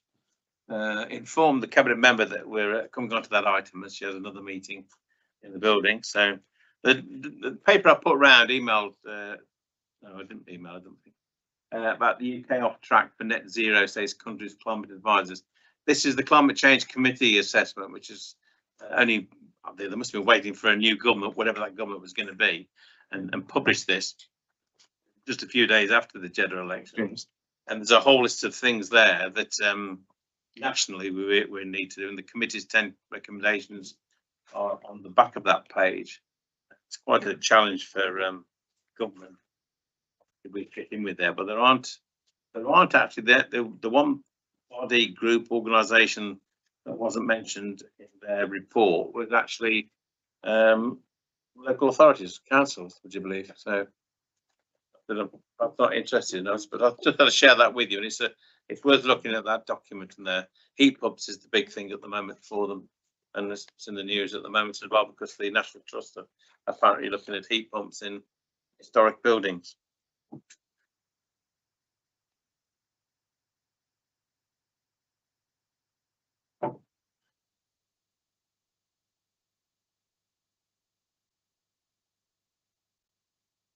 Good evening, everybody. You're very highly honoured, you know, to get something to get you. And thank you very much. There you go. Do 2 meetings at once. Well, I asked the question, invited Councillor Sylvester to this committee when she had the new appointment. Might seem a little unfair, but I did wait for the predecessor of her predecessor, and it never fitted in with holidays and that. So it was only one meeting that she made it, I think. And then, of course, we had Councillor Mark Wilcox, who did get things moving and was very keen and was a member of the, well, actually never attended, but he was a member of the task group, climate change task group, before he became the cabinet member. And we've had a few meetings with him with regard to the progress of what's called the dashboard and the action plan. That we're waiting for some time because we've had 4, now we're on our 4th climate change cabinet member, as it were, or cabinet member, responsible for the climate emergency declaration we made in 2019. And there was a question there posed by Rosie Harvey Coggins, which helps with a bit of a background that, and what I would like Janice, Council as the best of all, to actually reassure of us that progress is being made, because we've had change of officers as well as cabinet members, and if you can give us a timetable, it's about the launch next month for the carbon reduction plan and so on, but if you're able to pin some dates down there, and then members can actually see for themselves. Well, one of the things, is the action plan, which was going to be updated about 2 years ago, and it still hasn't been updated. So where are we now? Well, first of all, thank you very much for the invitation, Chair. I hope that I will be able to give some good time to be able to deliver on some of the plans that have already been put forwards. I'm also taking opportunity, it's fair to say as well, to reflect upon how some of those decisions were drawn and make sure that we are equipped to be able to deliver those. And in the meantime of being able to come here today, I've asked officers to give me a of what's been achieved to date. Now, I had that this morning. I haven't had a chance to circulate it, unfortunately. Quite comprehensive is what I would say. There is a fairly substantial list covering 8 different aspects, the carbon dashboard being the first. Then we've got carbon reduction plan, the LDC estate, EV charging points across council car parks, biodiversity, fleet, procurement and recycling. So we've got a number of headings and then some detail underneath those. Now, if you wish, Chair, I can go into some of the detail, but I do intend to share this with yourselves so that you've got the full run through as well. As I say, unfortunately, it wasn't an opportunity to be able to circulate it prior to this evening. But I do think it's worthwhile just saying what's been achieved to date. That's it. Can I just say the main thing I'm interested in really is that progress that today has been made and escalated relatively recently, I would suggest, is actually happening. And with the new website, hopefully that information will be on there. I wouldn't say over everything else, but certainly in a more prominent position than it is now, because you do have to search for climate change in the search box. You won't find us any other way, really. So yeah, to give us some idea of that, that'd be fine. That'd be great. The first part on the carbon dashboard. I think actually it might be a little bit unfair to say that there's only stuff being done recently. I'd say accelerated recently. Accelerated recently. I think probably what we need to look at is how we're communicating what is being done in the background. And there is a lot of detail, which is why I think it's important that this gets shared.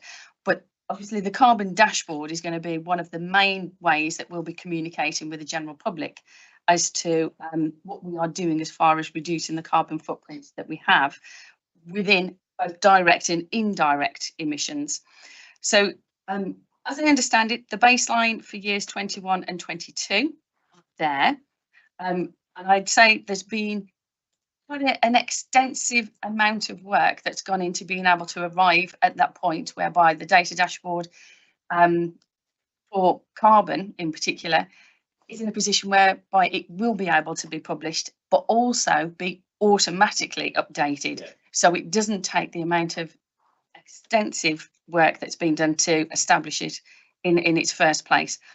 Some of the information on there, to be fair, has been a revelation to me.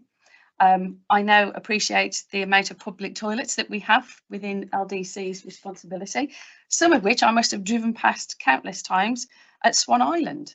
But there you go.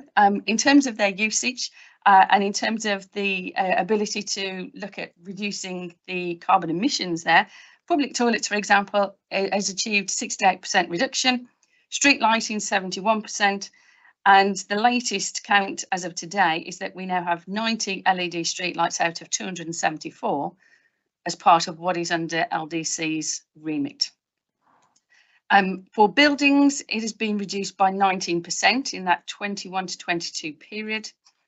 And the collection of 23 data is in progress. Now, the target to complete that is the end of November, is what I'm being told for that one. Okay, so that's one date that I can share with you. I think it is as with most things, trying to get it to a point whereby it is available and accessible in a plain English state, as opposed to maybe some of the jargon that the data might have been recorded in, is what's being looked at the moment for that dashboard. I was hoping that I'll be able to try and share some of it with you this evening, but it's not necessarily at that point. But the final slide to that, where we look at the sites that are being captured, I thought was particularly informative, as well as obviously the data that it's delivering in its entirety. The target date for collecting the 2024 data and producing the revised dashboard is March 2025, is what I'm being told on that one. Any questions on that part? And then I'll look at the carbon reduction plan, but if you want to look at that part first of all. Can I just say that the dashboard will be extremely useful for not just for the council members, but obviously for the wider public, so they can see and share their joint aim of actually reducing carbon there. But when you say about having it in, trying to reduce jargon, that is very difficult, because I've not seen a website yet anywhere that, unless it's been too simple for any use, where you've got rid of all the jargon. You can't do that because of the nature of it and the chemistry of it all. So good luck with that. If that can be improved upon, that'd be good. That can I just say to members, that will be an important aspect of our website and the district council's message about the dashboard and where we're going and what progress hopefully we're making. If then we've got any questions specific on that, I'll ask Janice to move on to the next one. Thank you. No, don't encourage them. Come on. No, genuinely, Chair, it is an opportunity for me. Obviously, I'm 2 weeks into this brief, and so making sure that I am appreciating all of yourselves and your input to this particular part, as well as the wider council, but also the experts that are around in the community as well. You know, some of those I've been going to for a number of years to visit some of the events that they host.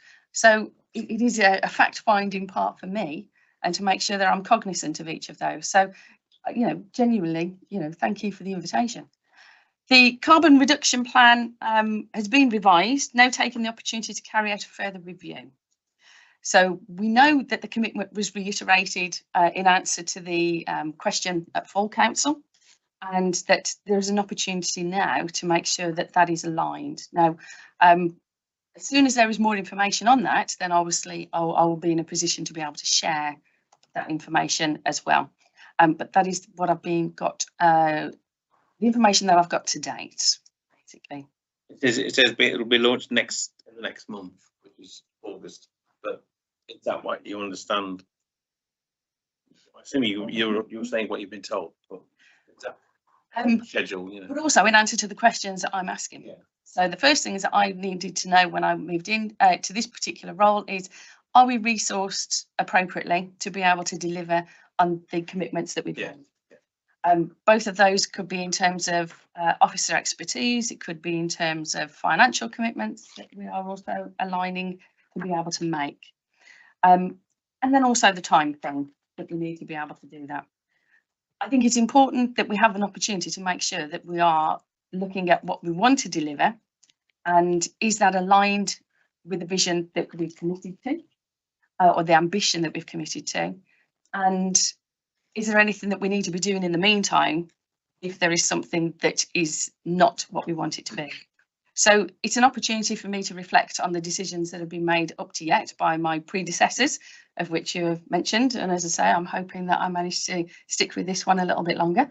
Yeah, the intent is there. Now we need to make sure that I am being able to deliver that intent. Okay.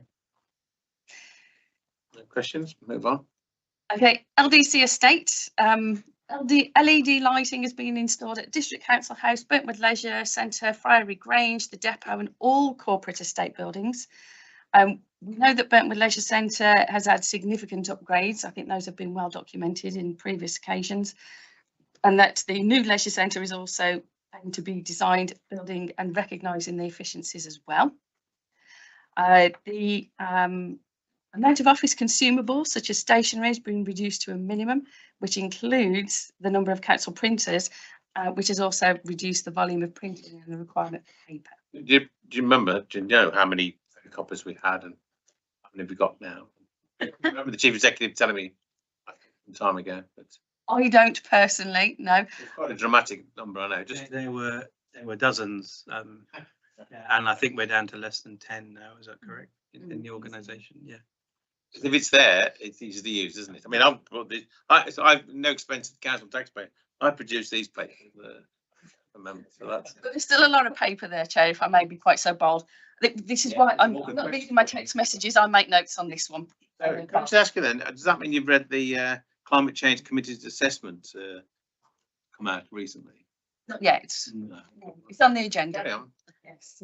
But what I have done is I've also arranged to meet with, I've obviously met with officers, we'll continue to do so with some of the more pressing items we've got on the agenda to be able to deliver those, as well as our local, who I would refer to as experts in the field, that have been doing some of this for a lot longer than certainly what I have, as well as also my shadow member as well, who is now aligned to all of my portfolio. So that will be helpful for those ongoing conversations too. So those are already in the diary, Chair, rest assured. Right, well done. That's Councillor Bragger, by the way, Chair. if you Yeah, thank you very much, yes. Yes, because alternatively it could have been a number of different shadow cabinets who I'll be meeting with. I think that's very efficient, if I might say. It wasn't easily achieved, I don't think. It's in part of scrutiny there, but you can answer. Can I just ask one question? Councillor Sylvester Hall mentioned Burnwood Leisure Centre. Are all of those refurbishment works complete now? No, I didn't think so. The only part that I've got on there is that it's had significant upgrades to the combined heat and power systems and the air handling units. It's the changing rooms and the wet side changing rooms specifically, but they've not been done yet. Just wanted to clarify. Yeah, but I can always go back and ask the question on those. The other thing that was also on the list as well is the heating systems control unit and the solar power as well. So, you know, I'd say I will be sharing this because it is quite a detailed list and I'm sort of picking out some of the headlines, but those are certainly the parts on there. I didn't know if you were indicating as well, then you were doing a lot of nodding, if there was something else you wanted to add in the meantime to be able to answer that one. Thank you, and thanks, Chair, as well. So just on the wet side changing rooms, I'm very well aware of residents and users' concerns about the quality of some of that space. We are at the moment in LWM, our wholly owned company, we're trying to bring together a budget that will be sufficient enough to do a complete refit and refurbishment of the wet side. In the meantime, because we want to try to improve the experience of users at the moment, we are very lucky, I suppose, one of our dry side changing rooms looks onto the swimming pool. So we are going to convert that dry side changing room to an additional wet side changing room, knock through the wall into the swimming pool so that people will be able to access the swimming pool. So still the changing facilities in that dry side changing room are far better than the existing wet side changing room. But our ambition is to refurbish the entire wet side, and we'll do that as quickly as we possibly can. So in the keeping of this, will this progress our climate change plan? No, Chair. However, as Councillor Sylvester Hall has talked about some of the other things we're doing about heating and solar and I don't want to lose control of the system though, you see. I know Councillor would want to get that in. But Councillor, just a detail, with the estate, I seem to remember there was a proposal and I thought some funding about putting PV panels on the pavilion in Beacon Park. I got that, no? You know, the building in the middle of. Yeah, I know the building, but I thought that was a. No. Okay, that's the question. That's not. Look into it. I've not heard of that before. Neither have I, but we can ask the question. No problem. Okay, so that was some of the parts on the estate. EV charging points across the council car parks, 2 are now installed, and that funding is being investigated for on-street charging with Staffordshire County Council. Then we've got quite a lengthy list on the biodiversity work that's been done. We've got the launch of the Habitat Havens and the review of the mowing practices to promote biodiversity in select parks and other grassed areas owned by LDC and others that we might be mowing on behalf of others. Feedback's being collated to inform that process going forwards and how we intend to manage that. Suitable LDC land has to be identified and to managed effectively for the benefit of the wildlife and carbon sequestration. in line with the nature recovery plan. Now, there's 3 sites that have been identified. And bear with me if I'm repeating some of the information that you might already be aware of, but just so if we've got a complete up-to-date recount. Muckley Corner East, Muckley Corner West and Pipe Hill, and an ecological baseline survey has been carried out at those. Once the results have been received, management plan will be developed in conjunction with the Parks team and with LWMTS, and the ongoing management of those sites will be funded with Section 106 monies, is what I am being on those. We're currently working on identifying 2 new local nature reserves in the district in line with the 2050 strategy.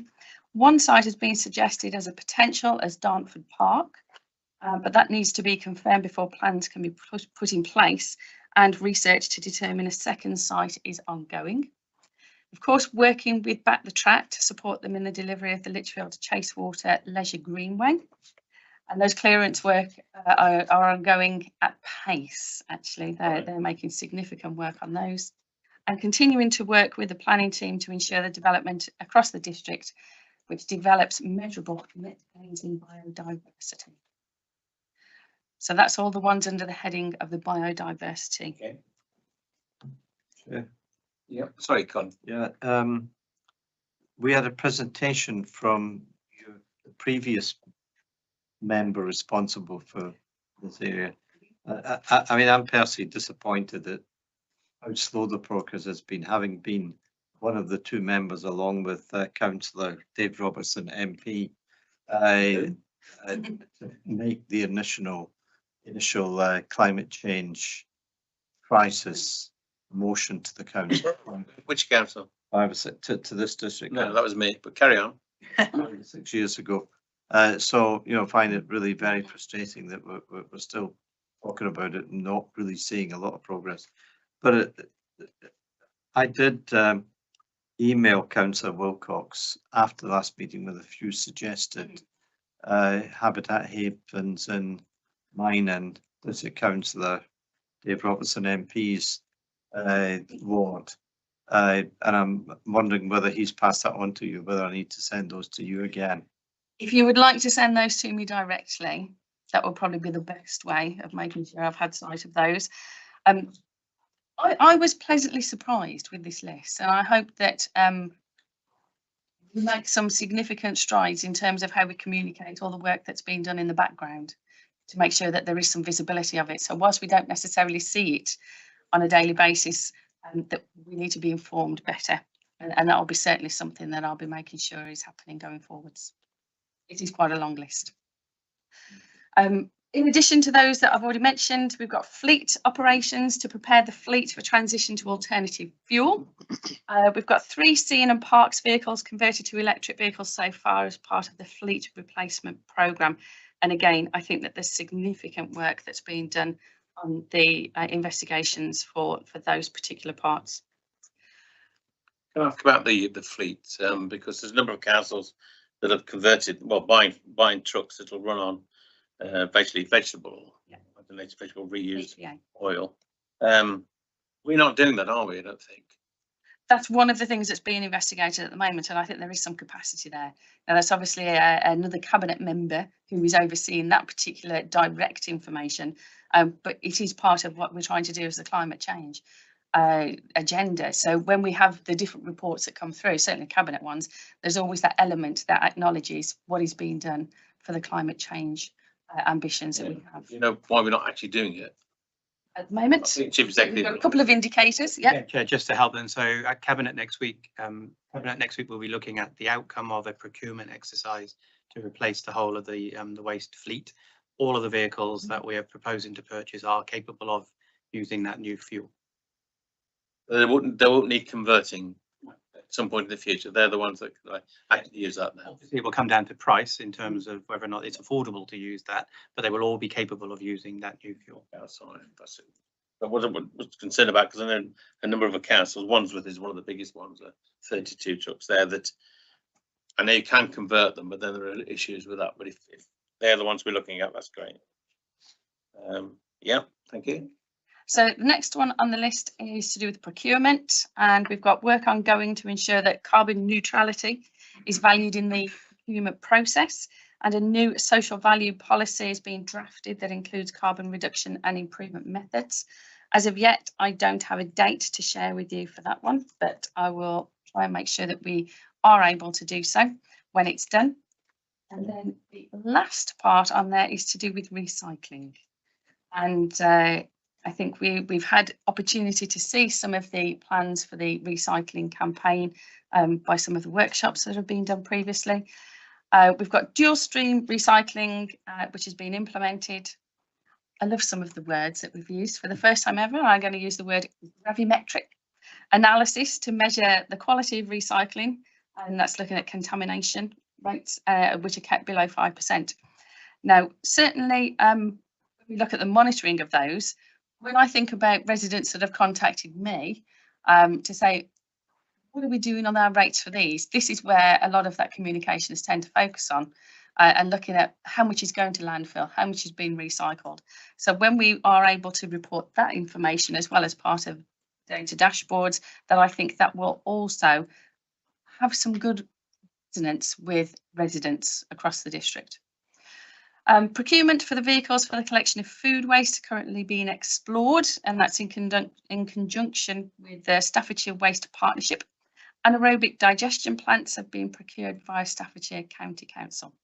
I think they're just testing how articulate I can be at this time of night after doing some of my other work this week. Programme for recycling flexible plastics, so things like film, crisp packets, bread bags, currently being developed and aim to have a system in place by April 2027 is the date that's been given for that one. And then we've got the Recycle for Good campaign, which is to be launched pre and during the summer. Now, what I thought, That's what you said there, what's been launched. so this is the Recycle for Good campaign. So we're looking at launching that imminently. Engagement so far has been with 44 schools, and 33 have requested to be able to have the materials to work in conjunction with us for those. And the school pack for the recycling is completed for Key Stage 1 and Key Stage 2, with further packs due for completion over the summer. Events with recycling activities for children over the summer have also been underway, and I think that some of those have involved in going to local fetes and fairs and community open days.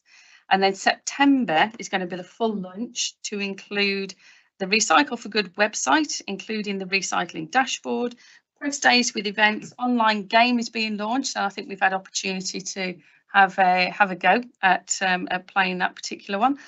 Press interviews with councillors and officers, social media paid, owned and earned will also be utilised, paid printed press advertising, schools events with the recycling officers actually visiting the schools, video footage of recycling explanations from officers, quarterly updates on recycling performance locally versus neighbouring authorities as well. So we've got a benchmark and a measure. The one that I'm still exploring what it involves on my part is the Womble's sharing of our messaging. I will state now that I have no intention of dressing up.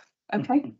And other councils potentially accessing our collateral to share the message and the voices from the district. So resident interviews, filmed, and also sharing those. So quite an extensive amount on the recycling campaign, which we've got due to be launched for late September. So I will, as I say, share that full amount of information, so you don't necessarily have to worry about capturing everything that I've just read out on those. It is quite a list, and I do intend to make sure that we get better in communicating a lot of effort that's been done in the background. Yeah, well, Gretel, there's a video now on the website that shows you what happens to recycle, because all we do is collect it. What happens to recyclable, at least at our MRFs as they are. So that I think Lizzie Bard made sure that got on some time ago. So, but that's the thing, it's education. And I understand that the best behavioural psychology is in this is actually to say what your neighbours are doing. Your neighbours are doing this. This seems to have worked in other places where they're doing this recycling, and so people then want to do that themselves. They're what actually works. So that's great. Thank you. I'm doing one of these at the climate summit. I know that there was going to be a climate summit early this year. Anyway, it was looked at again, and we decided to do what is being done, which is actually going out to the schools, engaging that way rather than a big deal in the cathedral. But That's still on course, a summit of some sort in spring, isn't it? I think from your one. Yeah, so as the message went out at full council in the answer to those, that it's likely to be next year, but I would also say that I do want to reach out to a number of our local community groups as well. Yes. They're also heavily involved in doing some of these things already, so that we can make sure that we're working together with those, and hopefully we'll be able to do so. And the care and repair services, all part of that, of course. That's Sue first. I just Are you wanted, the only one? I just wanted to Oh, thank sorry. Councillor Sylvester Hall for that really comprehensive response. I mean, I've learned a lot about what's going on in the background tonight. So the issue around You weren't listening to me when I've been. Yeah. The issue around communication is absolutely vital for members as well as members of the public. So thank you for bringing this forward. Absolutely. And as I say, I was pleased with the extent of the list, you know. I didn't know either. So. Yeah. And in some cases, you know, it is about the officer time being put into invest in those. And I think the carbon dashboard has taken a significant amount of time and effort to be able to get that to the stage that it has.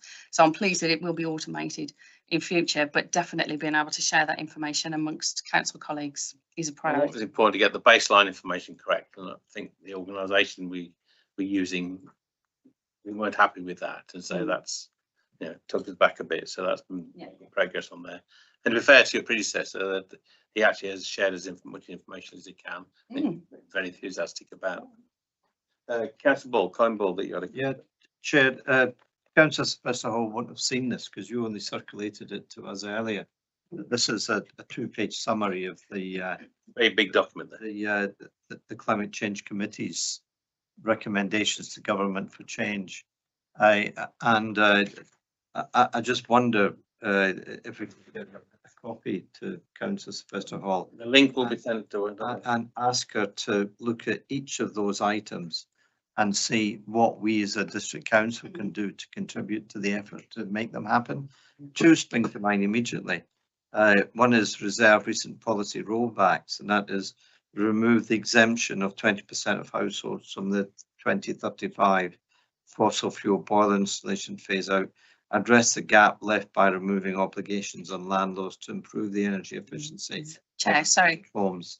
And Can you just say the first part of that again? So I missed the first part. Exemption of 20% of households from the 2035 fossil fuel boiler installation phase out.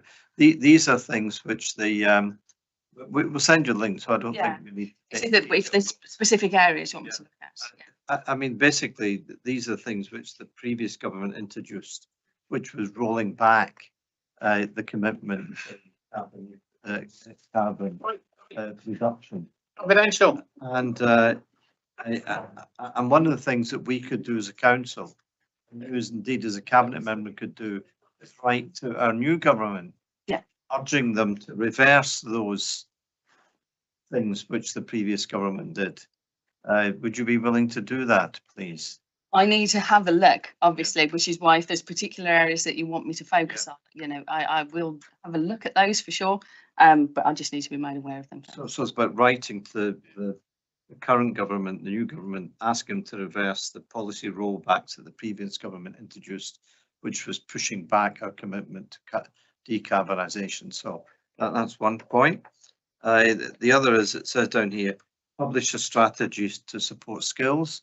And I'm wondering whether you'd consider looking to appoint an apprentice, one of our apprentice posts, to train them up in the whole idea of decarbonisation and climate change action, whether that's something worth considering to be very proactive in bringing new skills in and improving the skill set we've got in the council. It talks about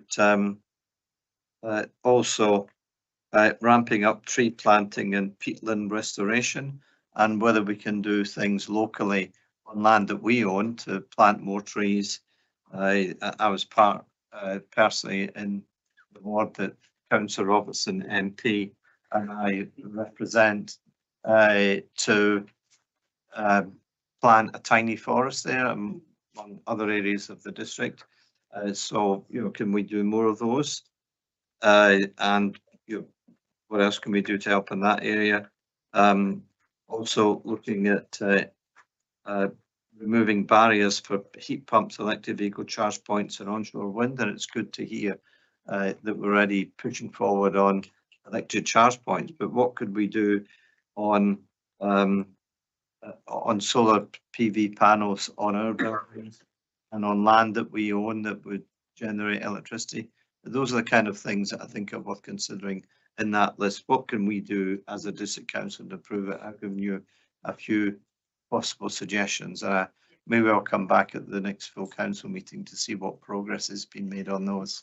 Give me a little bit longer than 2 weeks.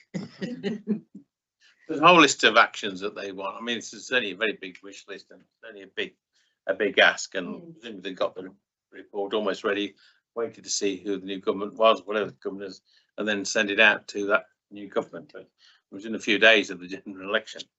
There's a lot of requests there. It doesn't mention local authorities once in the recommendations. You've got various bodies, but not local councils, although Colin's contradicted what we can do, of course, in there. But it's worth looking at, but you do need some time to look at it, and it's not in the PDF form, which is my preferred option. So you have a big screen there, but Indeed. yeah, thank you for that. Now, are there any more questions? Any comments there? No. If not, I appreciate your time coming along from one meeting to this one, and in the short time you've had to be in this particular role, Janet. So Yes. that's appreciated. It. No problem. Thank you very much. Thank you. Those deadlines, you know. Yeah. Right. I'll carry on with that one again now. Thank you.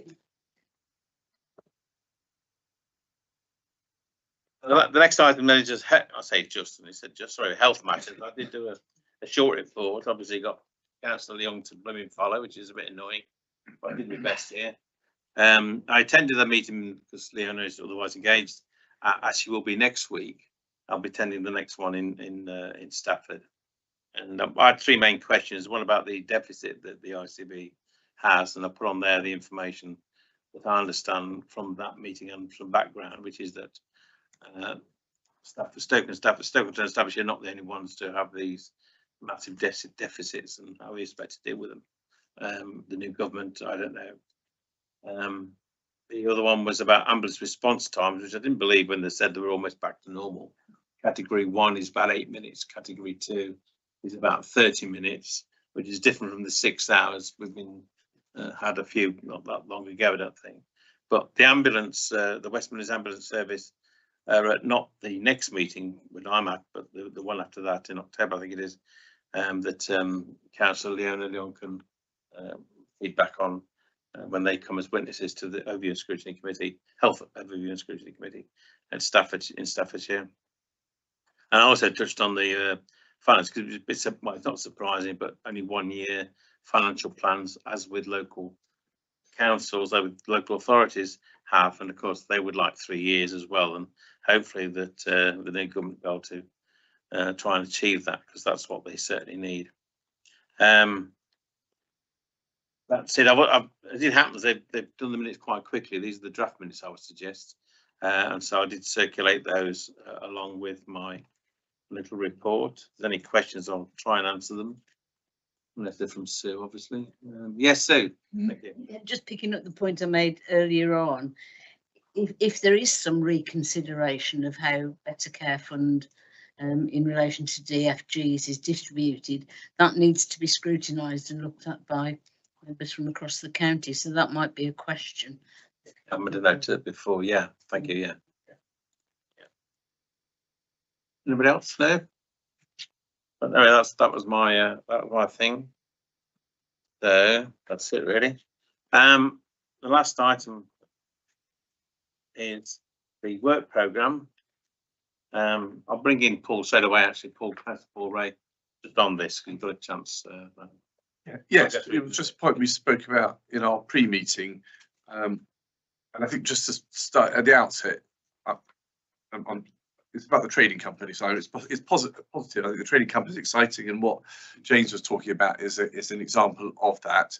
It's innovative. It's got the opportunity to generate more income for the council. But the point I've sort of raised before, and I just think there's a role for this committee to just oversee the opportunities and also the challenges. Is it or is it growing too fast? Is it absorbing too much officer time? What happens if some of these services we bring on, where we're investing in staff, we're investing in systems, they don't work, and then there's some financial risk obviously associated with that. But I just wanted to make the point. I'm coming at it from a positive point of view because I think it is a positive development. But I think it does. I think there is some role for scrutiny. Now, how that works, I guess I was just thinking whether it's because there's a business plan you produce, don't you, as a board, whether that's when we review that. Does that look back as well as forward, that business plan? Well, there's two documents. There's an annual report that does the looking back over the last 12 months, and that's a very detailed document. We're just finalising it now. We're also the company accounts for the last financial year are just being audited. So once the audit is complete, that report will be issued, and I would encourage you to audit that, Paul, as you say, and then the business plan looks forward for the next financial year. I don't know, Chair. Maybe that'd be the timing for when they're the core reports that we review, and then the directors come to the meeting. You'll be amenable for us to ask you questions about those. I'm always amenable to questions, Chair. Absolutely. There is, of course, also a shareholder representative, which is Councillor Andy Smith. He sits on cabinet and represents it, so he signs off the business plan. Yeah, I understand. He would be more than happy to attend as well. Yeah. Well, nice move there, Chief Executive. If I can, just let me say that Andy Smith did contact me to say that he couldn't be here tonight. He's again on holiday. Although there's anything on tonight for him particularly, I don't think, but there was last time he gave his apology. Last time he said there's nothing on, but there was. Paul, you wanted to come back. Well, what would the time, if we were then to put that into the programme, when would those accounts and that plan be? Yeah. So the auditors are in at the moment. Anthony Thomas, obviously he needs the company audited accounts as well. I expect the accounts to be completed, the audit to be completed at the end of this month. It will then need to be approved by the board so that we can, sign off the accounts. So August onwards. So by the time at the end of the summer recess, we'll be ready to do that. If you're a meeting in October, early October, 2nd. Easily, yeah. Would that be doable? Yeah, I can also then, if you'd like, I can introduce you to. We're bringing some more people directly into the company now. So we have a new finance director who's going to be employed by the company. We believe that because of the size and the complexity of the accounts, it's important that we do that. So I can update and introduce some of the key faces if that would be helpful for the. Yeah, okay. Please don't tell Andy Smith he comes back off holiday. I don't want to spoil his holiday. Okay. Councillor Stillwood. Yeah, I was just wondering about the briefing papers at the bottom. I think we've had briefing papers just over the last day or two. Anthony Thomas on money matters and procurement matters. We haven't yet had a briefing paper, as far as I can recall, on the community safety partnership. And I've been talking to the new shadow for Richard Cox, Councillor Laura Ennis. She'll be shadowing Councillor Richard Cox on community safety partnership and all the various areas. So I'm just flagging that up. But the sooner the better, because I recall it very, very well. Councillor Cox said that he was going to get to grips with the community safety partnership at the council meeting just before Christmas. So 7 months down the line. So I'm hoping he's getting to grips. Just looking at the work on that, I don't know whether it would be possible for October or not. Yeah. See, well, it depends how much is on the agenda there. We've got the items on there, but if that's reasonable and we can manage that. Yeah, thank you. That's great. Thank you very much. So that's a briefing paper. Sorry, briefing paper or coming to the committee. I can do either. Okay. Talk to you further on that. But, thank you. Anything else on the work program at the moment?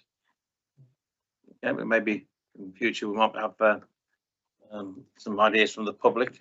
In the future on this, but at the moment that's it. So all remains is for me to thank everybody for coming along. And thanking those who were getting over COVID and still came along for us. And I am negative, by the way. One test yesterday, one test 1 hour before I came. So just so that you know. Sorry about that email, it might have scared you a little bit there. Okay, thanks everybody, thanks. Thank you.